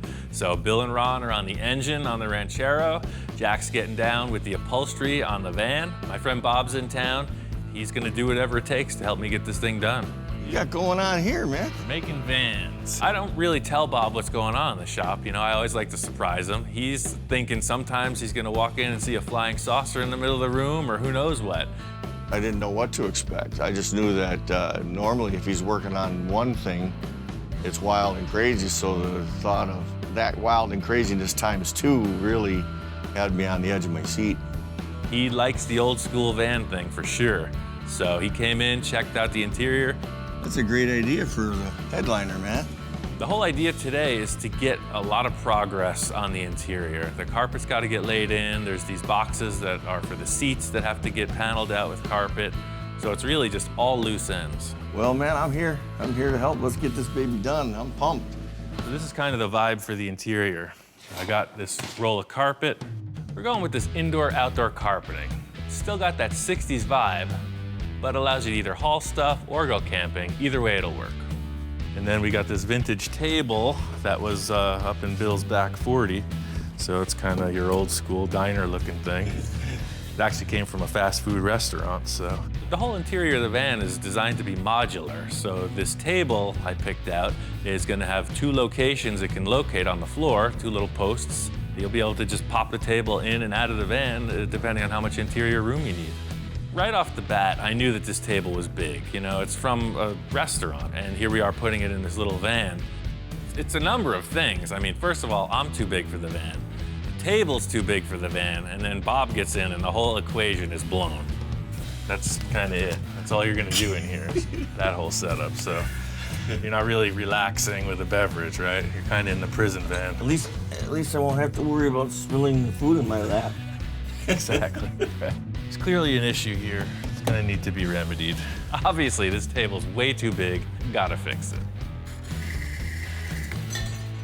We need to make this table smaller, both in height and in width. So I'm gonna cut down the pedestal and narrow the tabletop up by about 6 inches. Before I lay the carpet down, I'm gonna commit to 2 places for the table base, one near the rear axle and one up front by the engine. With that done, it's onto the carpet. It's a preliminary layout of the carpet. I'm leaving everything big because I'm gonna have to spray glue separate panels down for these 3-dimensional shapes like the fender wells. So I'm just roughing out all these areas. That way I could pull this back out and then put the padding down. My design for these boxes was very simple. It should be super quick to put together. You just lay it in place, screw it down, fold over the edges, and install it. Yeah, see, so that's the general layout. Gives a nice plush finish right in. Watching Ian do something different, I was really impressed with his abilities. It seems like there's nothing he can't do. Hey, Ian, how are you? Wow, you got some upholstery. Yeah. Sweet. Button City. Jack is an ace with this upholstery game. So you're right on time. These are freaking great. It looks good with the headliner, for sure. Wow. That looks pretty good. So it was really a recharge when Jack brought in these upholstery pieces. It really gave an idea of how this thing was gonna finish out. You know, I like doing creative things. I get bored easy if I'm not thinking or have to create something new. It's always that one little extra step that pushes you ahead. You work hard on something, it always shows. This looks great. I think you're right on the money style-wise. I knew the rim and tire combo is what sets off the whole thing. They came in late in the game here, but I always knew we were gonna do something cool. This is what we got. We got some Krager. Oh. It's like a classic style. You'll see the center cap is really neat. That's gonna be like night and day on here, right? Because really, that is the look of every vehicle. The paint's there, it needs wheels. And this is the icing on the cake. The 3-spoke. Whoa. Yeah, it's pretty cool. I like the Krager rims just because they're that classic style. A cool classic look. It's a little different than their standard SS, but they have the cool spinners just like them. 3-spoke knockoffs, chromey, wide rims, they're looking good. It just keeps getting better and better. You know, you said the only way that this van could look better was if you were sitting in the front seat. I think if you sat there, it would lower the nose just right. Why don't you try that out? Perfect. It was really good having Bob here. We finished up a lot of loose ends. This van's good to go. Oh, man. I think all you gotta do is give Bill a deposit. It's yours. It's perfect. I got a call from Bill this morning. He's kind of in a panic. I guess the Ranchero won't start. A carburetor, I understand how they work, I know how they work. That would have been easy. But we didn't take the easy route. We took the let's get techie and get the new stuff. Today, Ian shows up and hopefully we're gonna get this thing going. All of these components are installed. It's looking good. Turn the key and there's no fuel pressure. The fuel pump is turning on every time. There is fuel directly to it. The only thing I can think is that the polarity is reversed. Well, I see something, but I can't verify if it's a plus or a minus. And the stuff's hard to see. Gave Ian this little mirror and he got in there. And Yeah, that's a minus. Well, just tap the key and see what happens now. There it is, got it. so the wires got reversed on the pump? Is that what went on with that? But it sounds like Yeah. the problem is remedied. It's always something. I've done it wrong 10,000 times, and that's really it. You just got to rethink it, go back, and sometimes, reverse things. So, according to you, Ian, it's ready to rock and roll? Aye, Captain. We are prepared for ignition. I'm happy to hear it run. Running good, I wouldn't say that. It's not doing that. I saw this coming. This car's been sitting for more than 6 years. I'm just holding it together, I'm turning dials, ringing bells, blowing whistles, the whole 9 yards. Bill's looking at me cross-eyed, because all he hears is this clunking, chugging engine with smoke pouring out of it. There is a bit of human error in everything. So the smoking resulted from me spilling oil all over the heat wrap on the exhaust, and the timing was set incorrectly. All right, fire it up.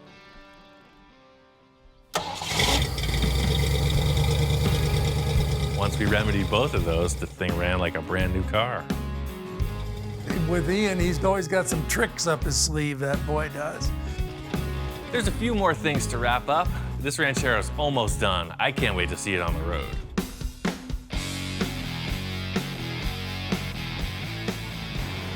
The Falcon's all done. Ian's got it all dialed in now. And I drove it today, and it is unbelievable. Runs perfect. The Ranchero is dialed in tight. We got the fuel injection working perfectly, took it to the alignment shop. Bill was looking to get this Ranchero back on the road, right? I got it back in a big way. He is all charged up, and this thing hauls. The thing handles like a slot car. You turn it, it turns. You would not know it's the same car at all. Nothing about it feels the same. It's like a new car. It's everything and more than I expected. From the onset, everything about this Ranchero is top notch. You look at it, and nice car with rims, right? But I love the suspension, the way the thing handles. It's a complete transformation. I'm so happy that we didn't just do my way with the shocks and this cut springs and what have you.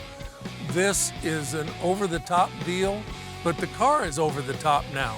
And it's perfect. I love it. Not only did we get the Ranchero complete and looking good, I got this van wrapped. This van was a way more ambitious project than I thought it would be. First, we had the issue with the nose, the collision in the nose.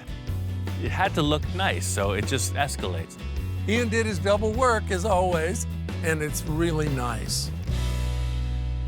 Brought up to Bill's, and just as I'm showing Bill the van, Jess shows up. Holy cow. See you again. Yeah, good to see you, Ian. Hey, Bill. When I first walked up and saw the van, I was just kind of blown away. It looked perfect. Look at this. Wow, these wheels are awesome. The first thing I saw instantly were the wheels and the spinners on it. That totally set it off. And you got the bumper in here? Yeah, I used the stock bumper brackets, and I just made some tube bumpers for it.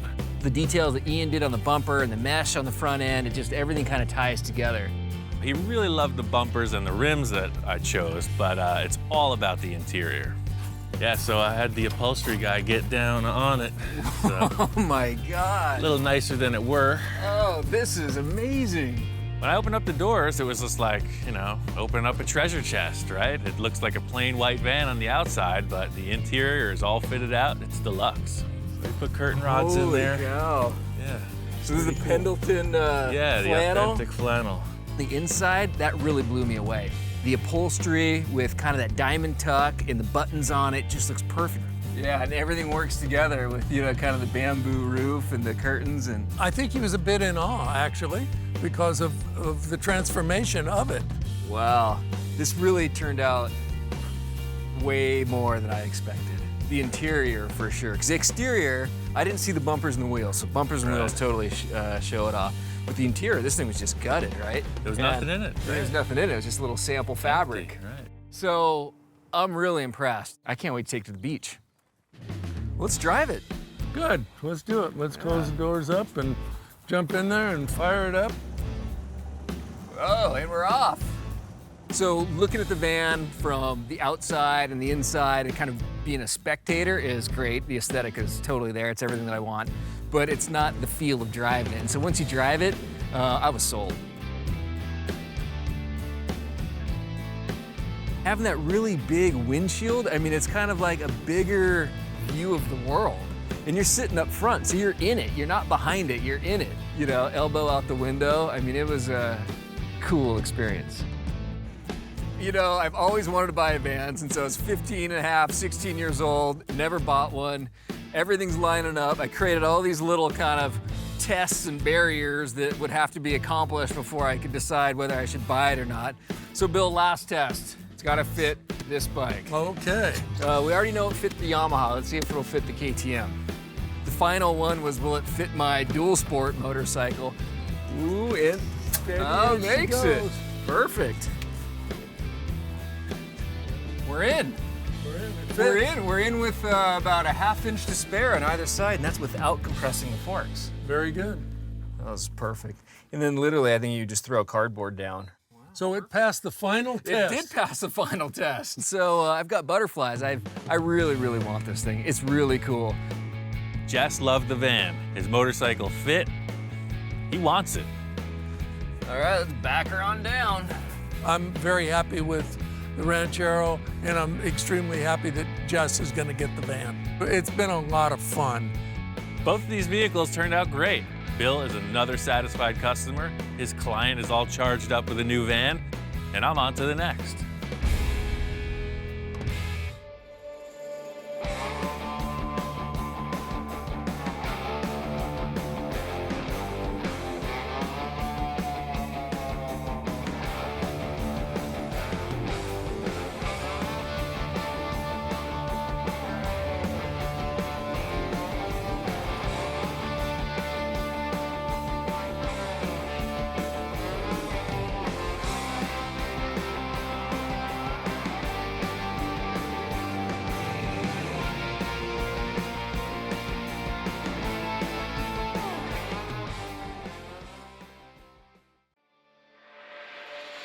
Right now on Full Custom Garage, Master Metalman Ian Rousell attempts to get a 1958 Harley-Davidson Sportster back on the road. My friend Kai has had this bike for 20 years. The Sportster is very dear to my heart.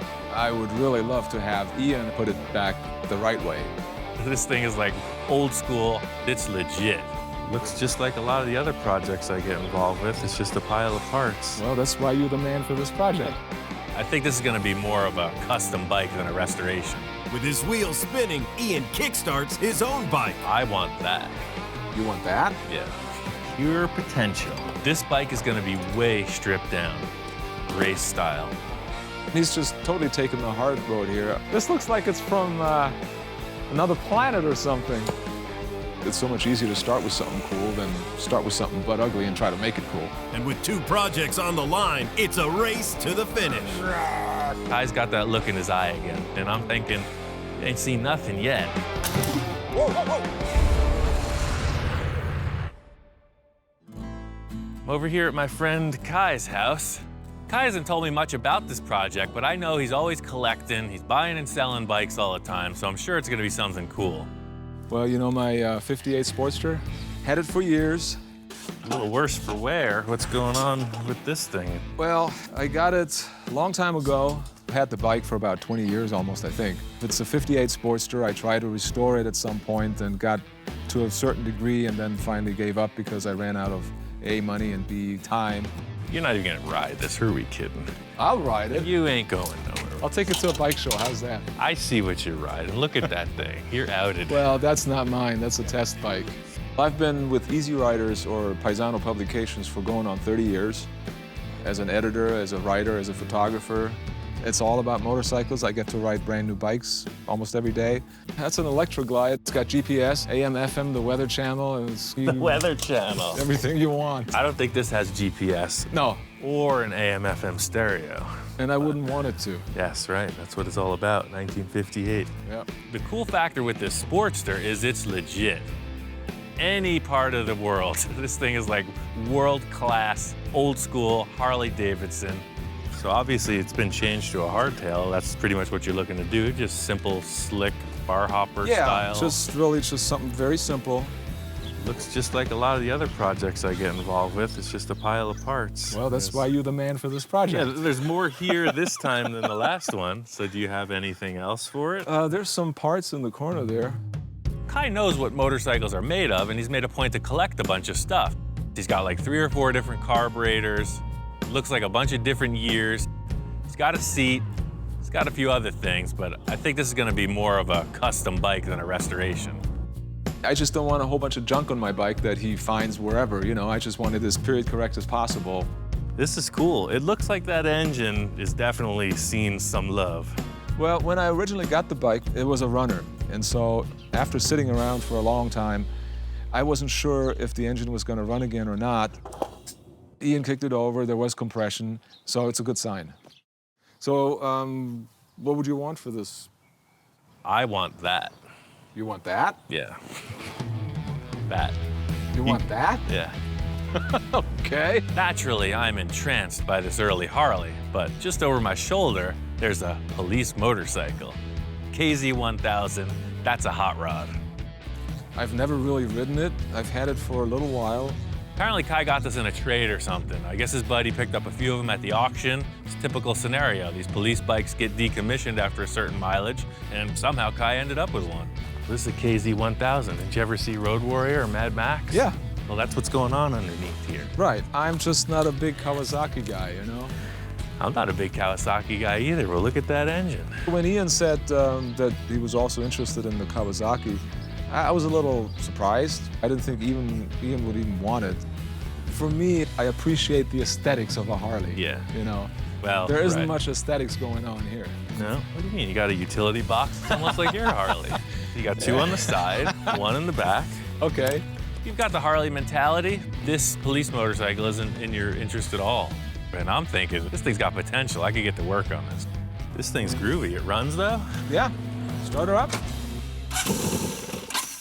starts right up. Yeah. Well, it almost starts right up.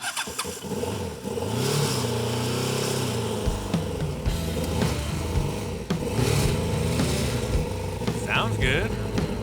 I don't really know what he's gonna do with it, but I mean, yeah, if anybody can do something with it, it certainly would be Ian. I'll even give you back all the baggage. You can put it on your other bike so it looks like the one you drive every day, huh? I'll give you those back. Yeah, you want it? I see this thing as a stripped-down race bike. This thing is cool. Well, I'll tell you what. You built that Sportster, you can keep that. I'll do that. I'll trade you for labor. Yeah, for sure. Okay. I'm all about getting Kai's project together for sure, but now I have something to work on too. I want to get both of these back to the shop and get to it.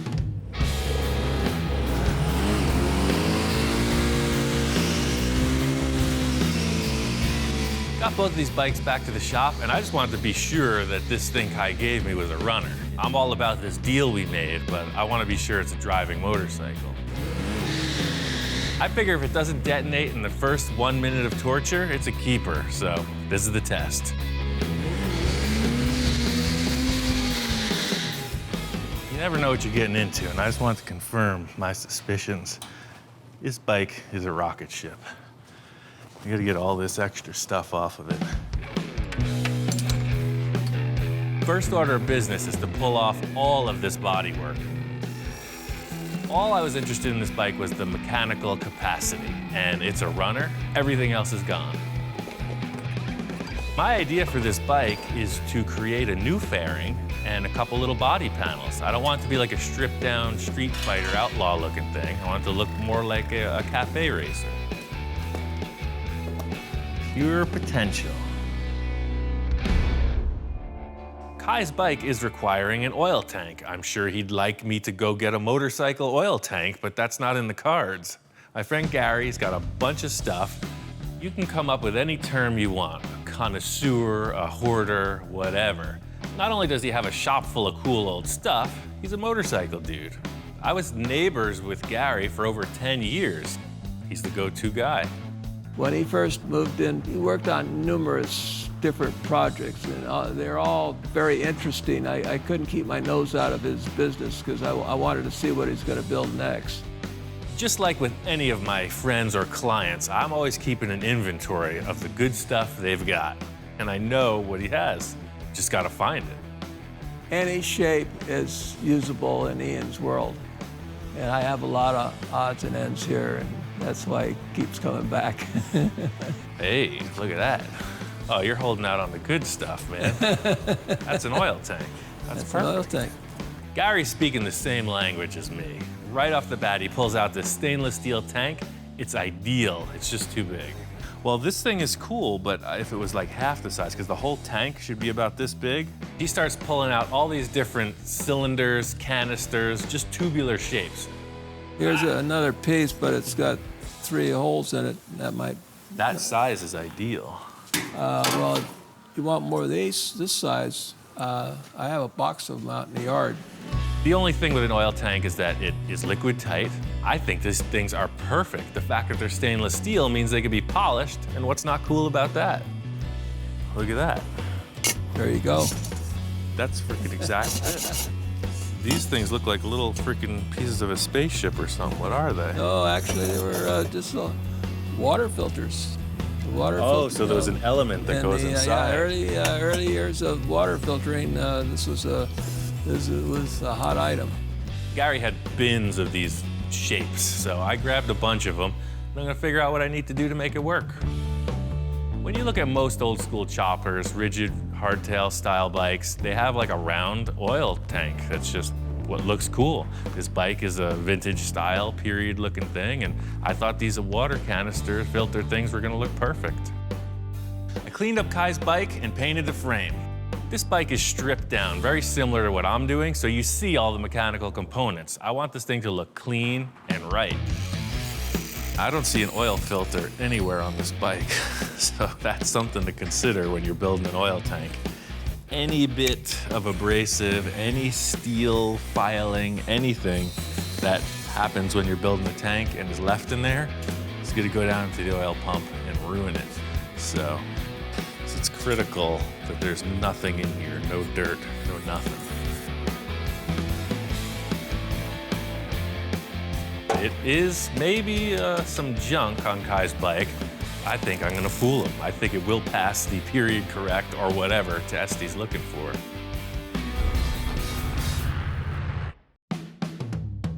Come on, Hellhound. Let's get on to the fun part of the project. I'm really in a good spot on Kai's Harley, so I'm waiting on him to come by. I'm just gonna start working on this until he gets here. It's kind of like the sky's the limit at this point, really. There's a few different ways you could go about doing anything, but I really see this as kind of a road racer.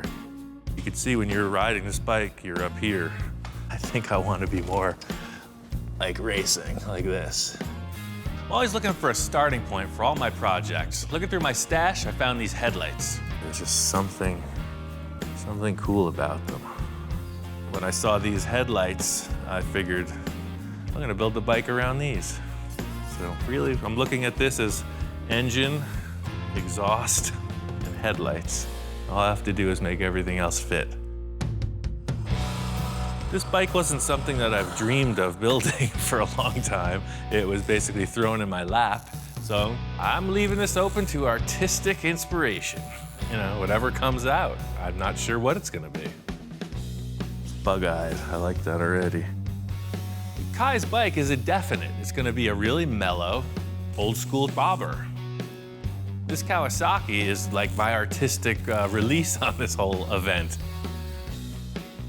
I like the loose stuff, you know? This thing is nothing but potential. It could get crazy. I want to create a new front fairing, so I'm creating a metal structure that I can fiberglass later. I'm not sure how this thing's gonna end up, what the final shape will be, but I know I've got to hold some material in space somehow. Aha! Ian. Cue the applause. Your guard dog here. Kai walks in and it's like a beeline, straight to his bike.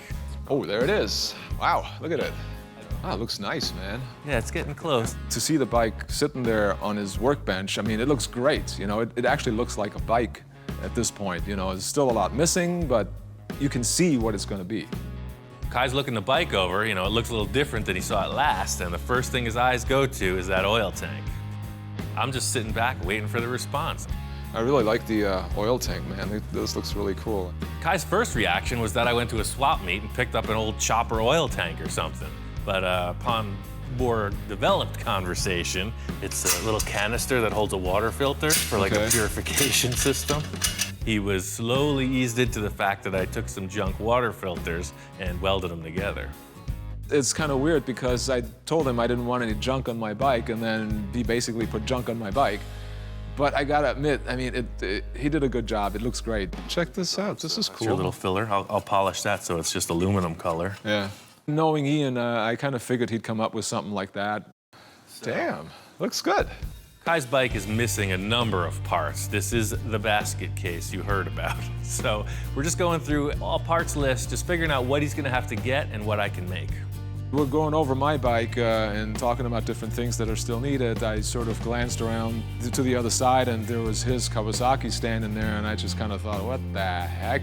It doesn't look anything like I remember it. I barely recognized it. It was completely stripped down, and he had some weird stuff around it, and it didn't even look like the bike that I had in my garage. So I stripped off all that unnecessary stuff, and it's half the size it used to be.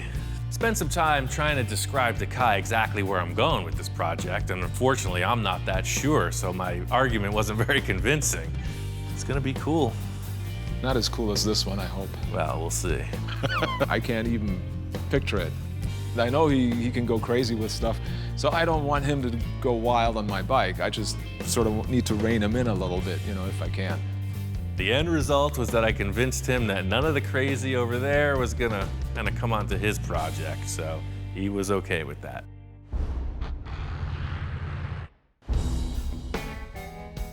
So if you just tuned in right now, you probably have a big question mark, like, what?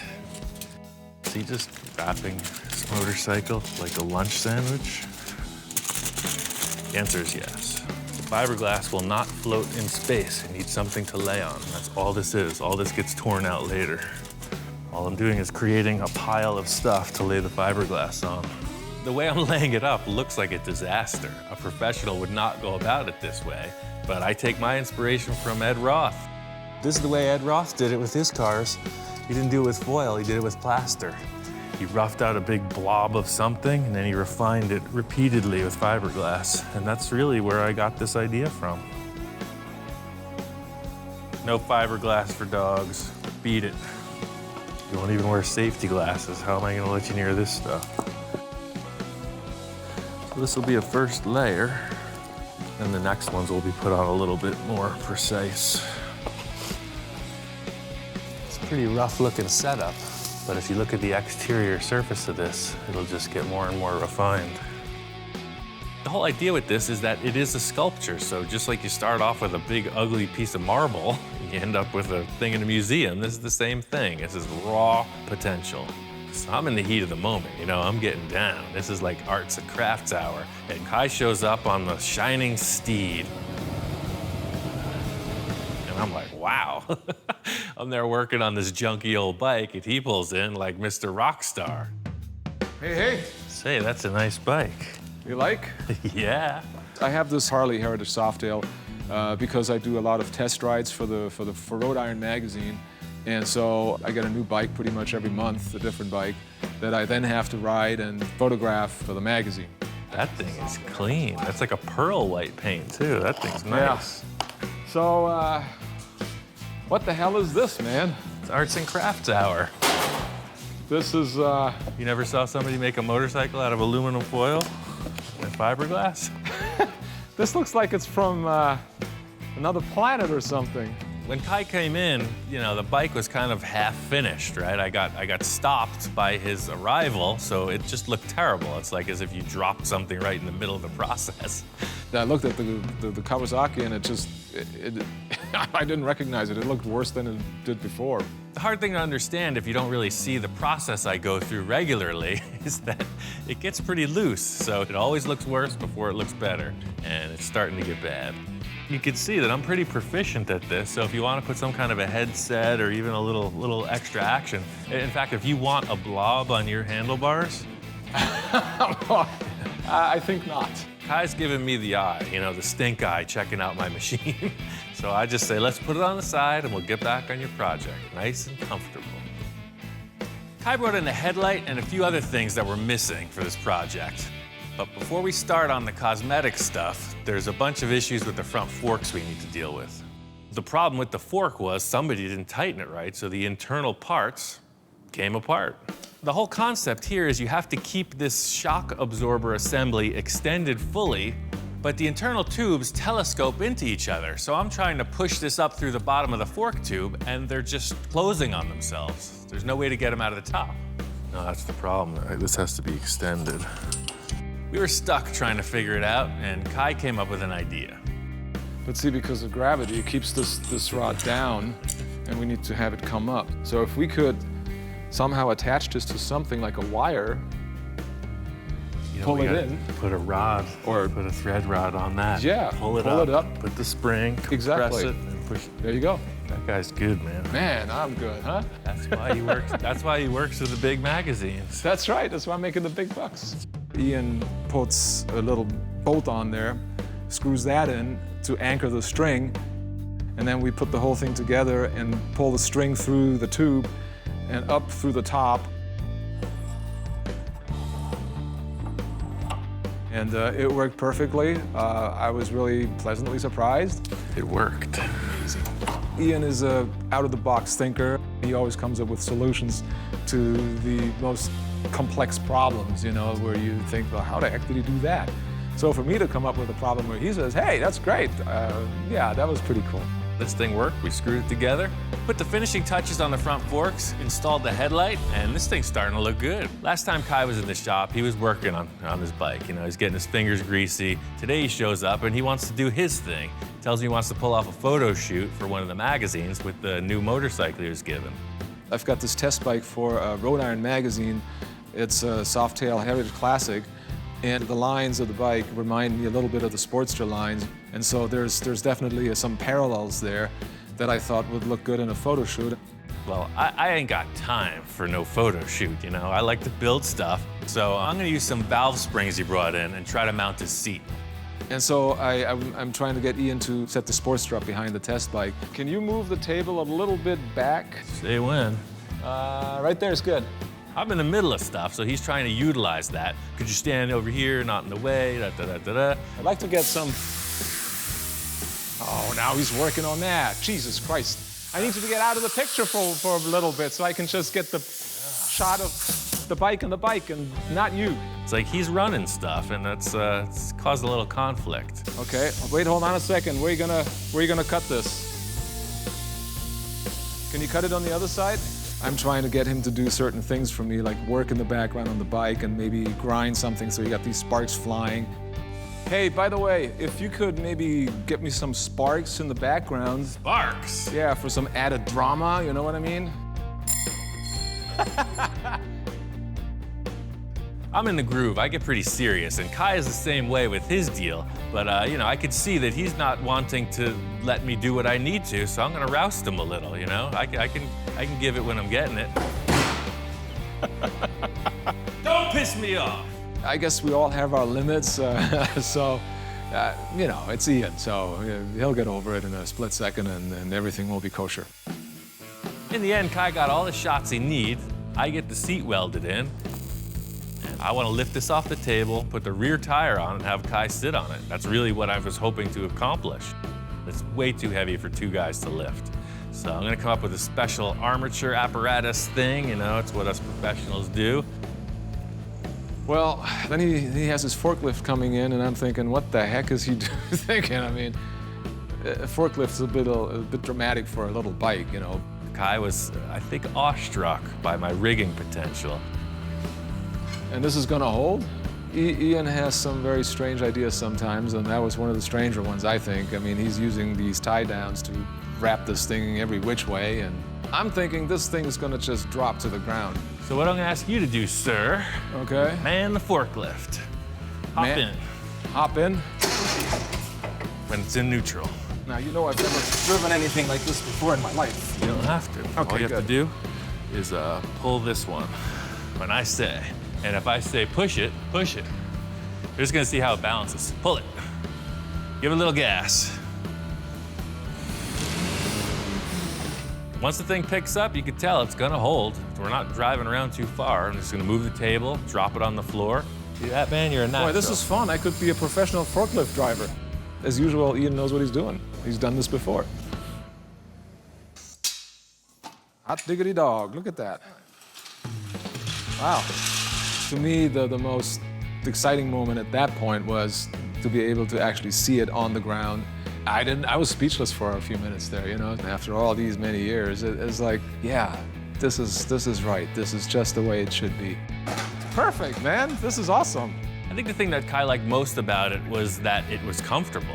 Well, once you sit on it, the saddle is very, very comfortable.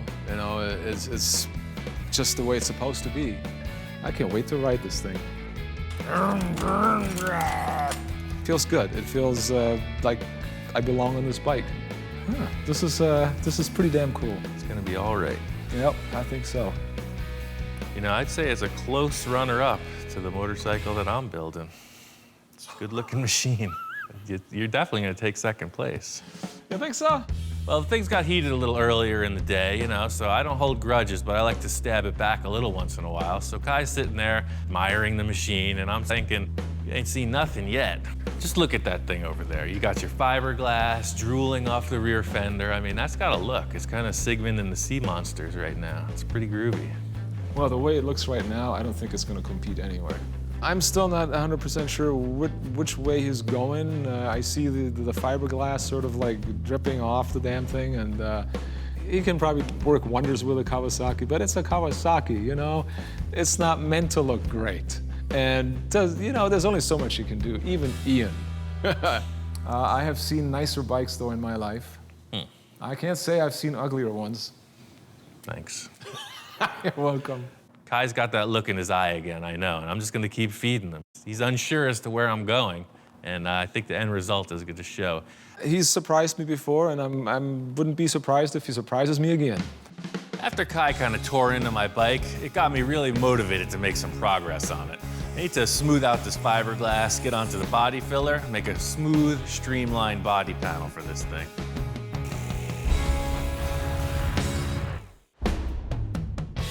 I got the shape of my bike refined. I figure since Kai's such a naysayer, I'll have him come over and check it out. Hey, Ian. Hey, man, what's happening? What are you doing? Whoa, dude. Hellhound, take it easy. Doing busy work, man. Brought you a little present here, a little chain pie. Kai comes in with some parts for his bike, and he walks right past my bike like he doesn't even notice it. Perfect fit. Cool, so I can get all these bolts, and I'll bolt all this stuff up together. All right.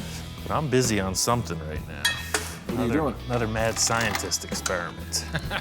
So you remember my Sigmund the Sea Monster rear fender? That changed a little bit. Looks nice, man. Yeah. Wow, this is smooth. I took a look at the Kawasaki, and I was actually really surprised at what he'd done. Man, it's getting close. Looks nice. I said a few harsh things. Maybe that's what sort of got him to try to work harder on the Kawasaki. I guess whatever I said, it worked, because I didn't expect that at all. I really didn't. I think Kai is finally beginning to see the light, if you will, because he didn't know where I was heading. You know, it's hard to establish what someone's plan is by looking at a lump of fiberglass. So now it does have a look. It looks like a motorcycle, and I think he's starting to respond.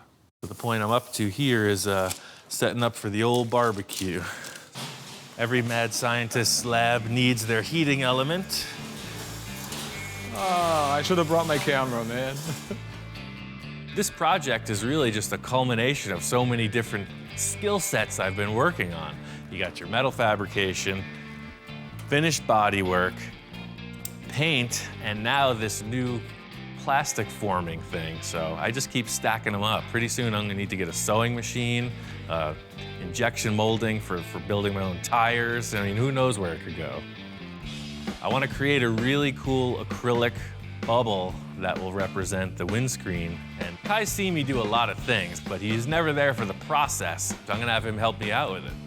I'm ready to crank it up. Do it now? Yep. This acrylic dome is critical because that's what's trick. My main concern with this whole bike was having like a real fluid line to it. And if you just wrap a piece of flat plastic, the windshield just isn't gonna be the same. pretty crazy, man. Works.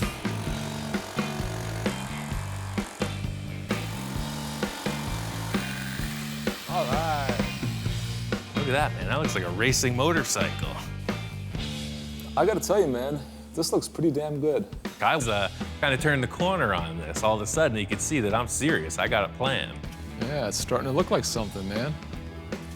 I can see that he's turning it into a cafe racer, and I get the whole idea now, and I think I'm actually really looking forward to seeing him finish this thing, because now I know he's gonna make something really cool out of it. Now that he's seen my creative process, I figure we'll switch gears and get creative on his bike. The rear fender's critical to the overall look.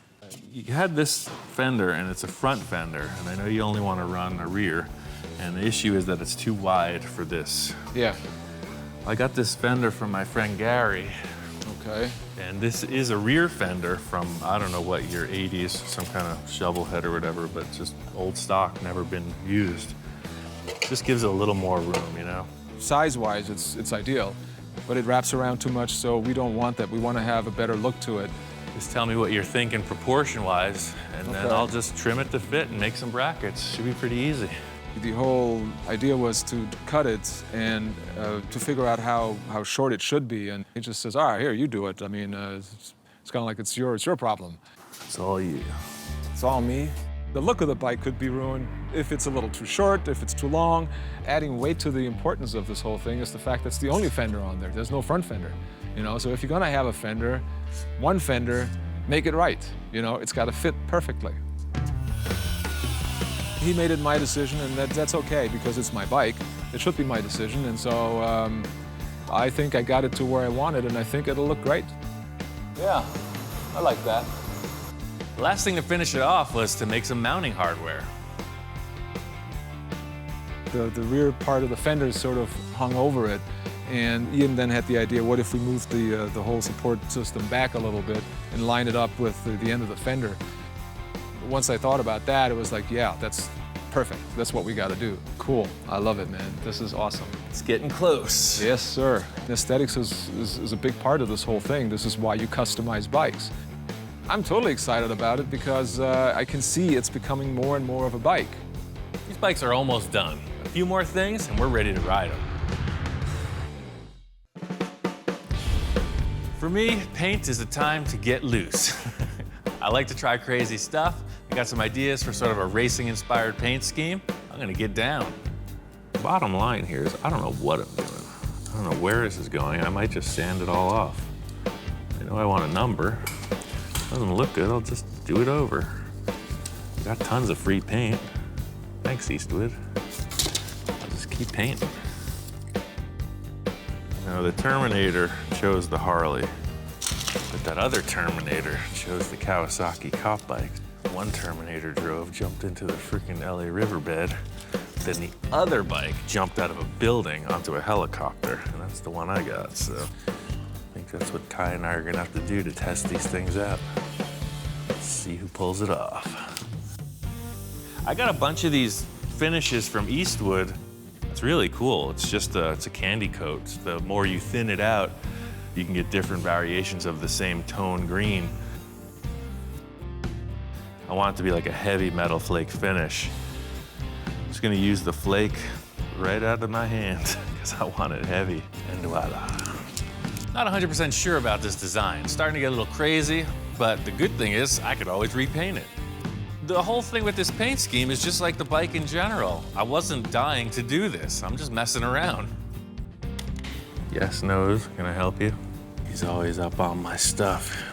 He's always making sure I did it right. Look, that's pretty crisp, right? Loves him some tape. All right, so we got to start. I got a silver base and a couple decal graphic thingers.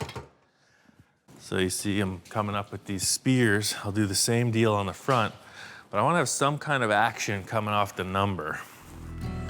And you know, you would think flames or lightning bolts or something fast. I'm always trying to come up with creative problem solving with stuff that's around the shop. Trying to nail this really cool paint scheme. There's an old school painter's trick using a bunch of acetylene fumes I got lots of acetylene laying around. I'm just gonna turn it on and see what happens. Fresh paint, tape, and masking paper, and then open the acetylene flame. What could possibly go wrong? Back in the day, before there was all this airbrush phenomenon in the paint schemes, sometimes a painter would just take the acetylene torch, use it on the paint job itself, literally put the actual smoke fumes on the paint scheme and then bury it in clear coat. Right now, this soot, if I touch it, it'll wipe right off, so I'm gonna spray some clear on it to trap it, and then you'll be able to touch it, and I'll be able to mask off the rest of the details I wanna do. That's really what it's about. I'm just gonna keep on putting on paint. I don't know where it's gonna go. We'll find out when I'm done. Today's the day. Kai is on his way in, and we're ready to start this bike. I'm really just thinking I'm gonna kind of goof on Kai with this whole thing. There was a whole parts stash I got from my friend Gary, and there was just so much potential on Gary's shelves, I wanted to see it on this bike. I put him on the bike, and it's on. This is a 70s style deal.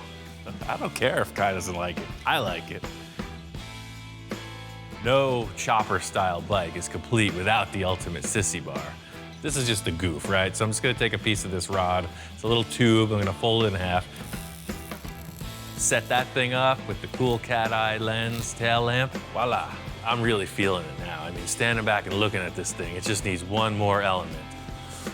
Final detail for the mountain holiday. Every motorcyclist needs one.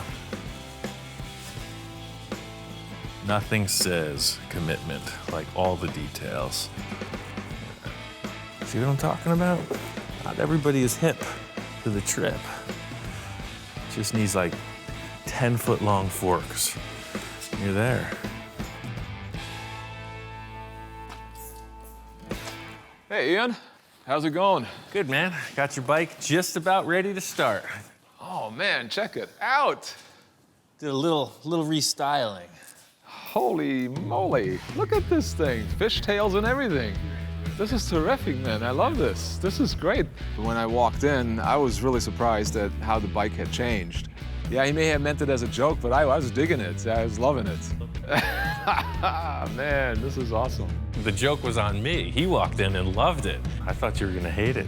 I guess you're into it. No, I love it. I love the fishtails. I love the sissy bar. Well, I was thinking this was just a whole goof with these big fishtail pipes. He loved them, so I had to tell him that, hey, I actually built you a legit pair of drag pipes, something a little mellower. You know, well, I built this style out of the pipes that you had. These are the ones you built? Yes, and I wrapped them with the heat wrap. The pipes that he made look beautiful. The whole look that he created with those pipes, I thought were perfect. I set this whole thing up to be ready to run today, so I just pulled off all the parts I was mocking up, getting into my little visualization, put on Kai's proper exhaust. I know that all the electrical stuff's in order. I'm hooking up the battery, and now the big question, does Kai want to do it? Let's fire it up. Let's fire it up just like that? You're ready to rock. Primed and everything? Yeah. Do you want to start this, or do you want me to? It's your call. I'll start her up. You're talking 20-some years, you know, since the last time, so there was no way I was going to let him do it. I'm nervous. Kai is all worked up. Remember, this engine was sitting in a corner of his garage for almost 20 years. He's been staring at it, and now he's looking at it, and it's in a motorcycle with everything hooked up. It's showtime. This is like the moment of truth. I saw us fire.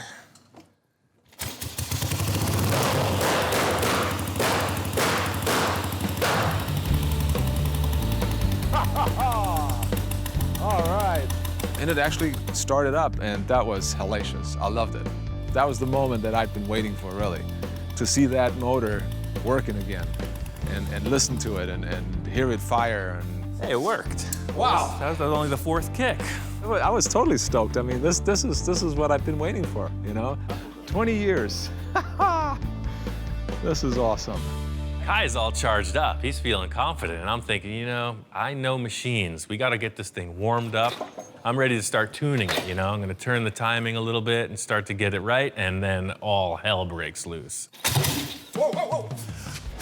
Holy, what do you got? Nothing. You got any rags or anything? And all of a sudden, it's like, this whole thing just starts up in flames, you know. I've lit stuff on fire plenty of times. Something, I'll grab a rag, you know, casually walk around the shop. I turn my head and it's a blazing inferno. This thing's been dumping fuel the whole time it's been running. I whip my shirt off, I'm trying to snuff it. No dice, this thing is hot. I guess you don't have a fire extinguisher, huh? I got 3 fire extinguishers right on the wall, and I'm like, I don't want to mess up his bike. I know what these things do, so I'm just hoping it'll go out. And that sucker is flaming. It's 7 feet tall. I gotta use the extinguisher. I puffed it lightly, you know, just a little pop, went right out. Sure thing. In the end, we didn't melt anything really. Some of the insulation on the wires got charred up. It's not the end of the world. We cleaned it up, put some more fuel to it, kicked it over again.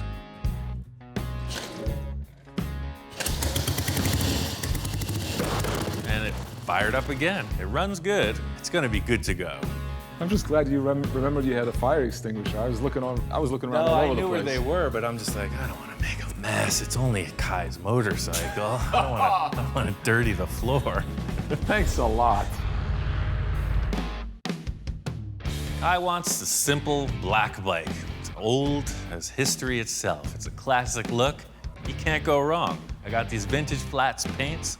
It's a semi-gloss black, single stage, simple to spray, and it looks great. It's hard to dispute the power of a nice black paint job. I'm spraying on this vintage flats on Kai's bike, and I'm starting to think other thoughts about my bike. I was getting carried away with the paint job, just trying it out. I was getting a little disco inferno, you know, just thinking about the flavor. And in the end, I decided I wanted something that was a little bit more fit for the wasteland. You know, just a little more post-apocalyptic, road warrior style bike, and flat black really added to that.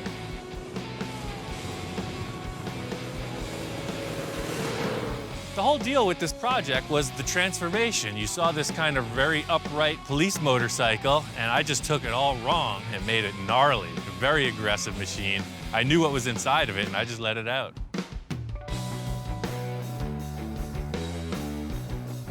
Kai's bike turned out really cool. We got both bikes out here. They're running good. We're just testing them. I love the way it looks. I just love the way it looks. It's old school. The general ride itself was exactly what I hoped for. You know, just smooth and has a lot of power. 15, 20 years, this has been in the works, basically. And so took it to Ian, and he got it done, and I'm stoked. Sounds great, man. I love it. All in all, if I had to pick one, I'm going with the Sportster. It's a little too small for me, but it's just a way cool motorcycle. These Kawasaki's are kind of a dime a dozen. They're super awesome motorcycles, but the class factor, I gotta go with the Harley. Well, Ian's bike, his Kawasaki, I mean, like I said, I didn't think in the beginning he was going to do anything with this thing. Ian, as usual, pulls a rabbit out of the hat, or whatever you want to call it, and I actually got to ride it too. I figured, why not? You know, give it a shot, and I was really pleasantly surprised. It's a cool little bike. It's part of what I do here is to convert the unwary, the unknowing, the unguided. Just like I did with the trike, Kai came around, doing it the same thing with this Kawasaki. I was trying out these motorcycles just because they were presented. It's not really what I do. I'm ready to get back and build some crazy cool custom cars. So what happened, Kai? You resorted to riding the Kawasaki? I'm not Kai, I'm his twin brother. So what are you doing right now? I'm trying to get this thing started, but it won't start. Maybe it heard you talking so much bad about it. Probably. Right? I wouldn't be surprised. Roadside assistance. I should have bought a Harley. You look good on that thing, dude. Don't even publish that.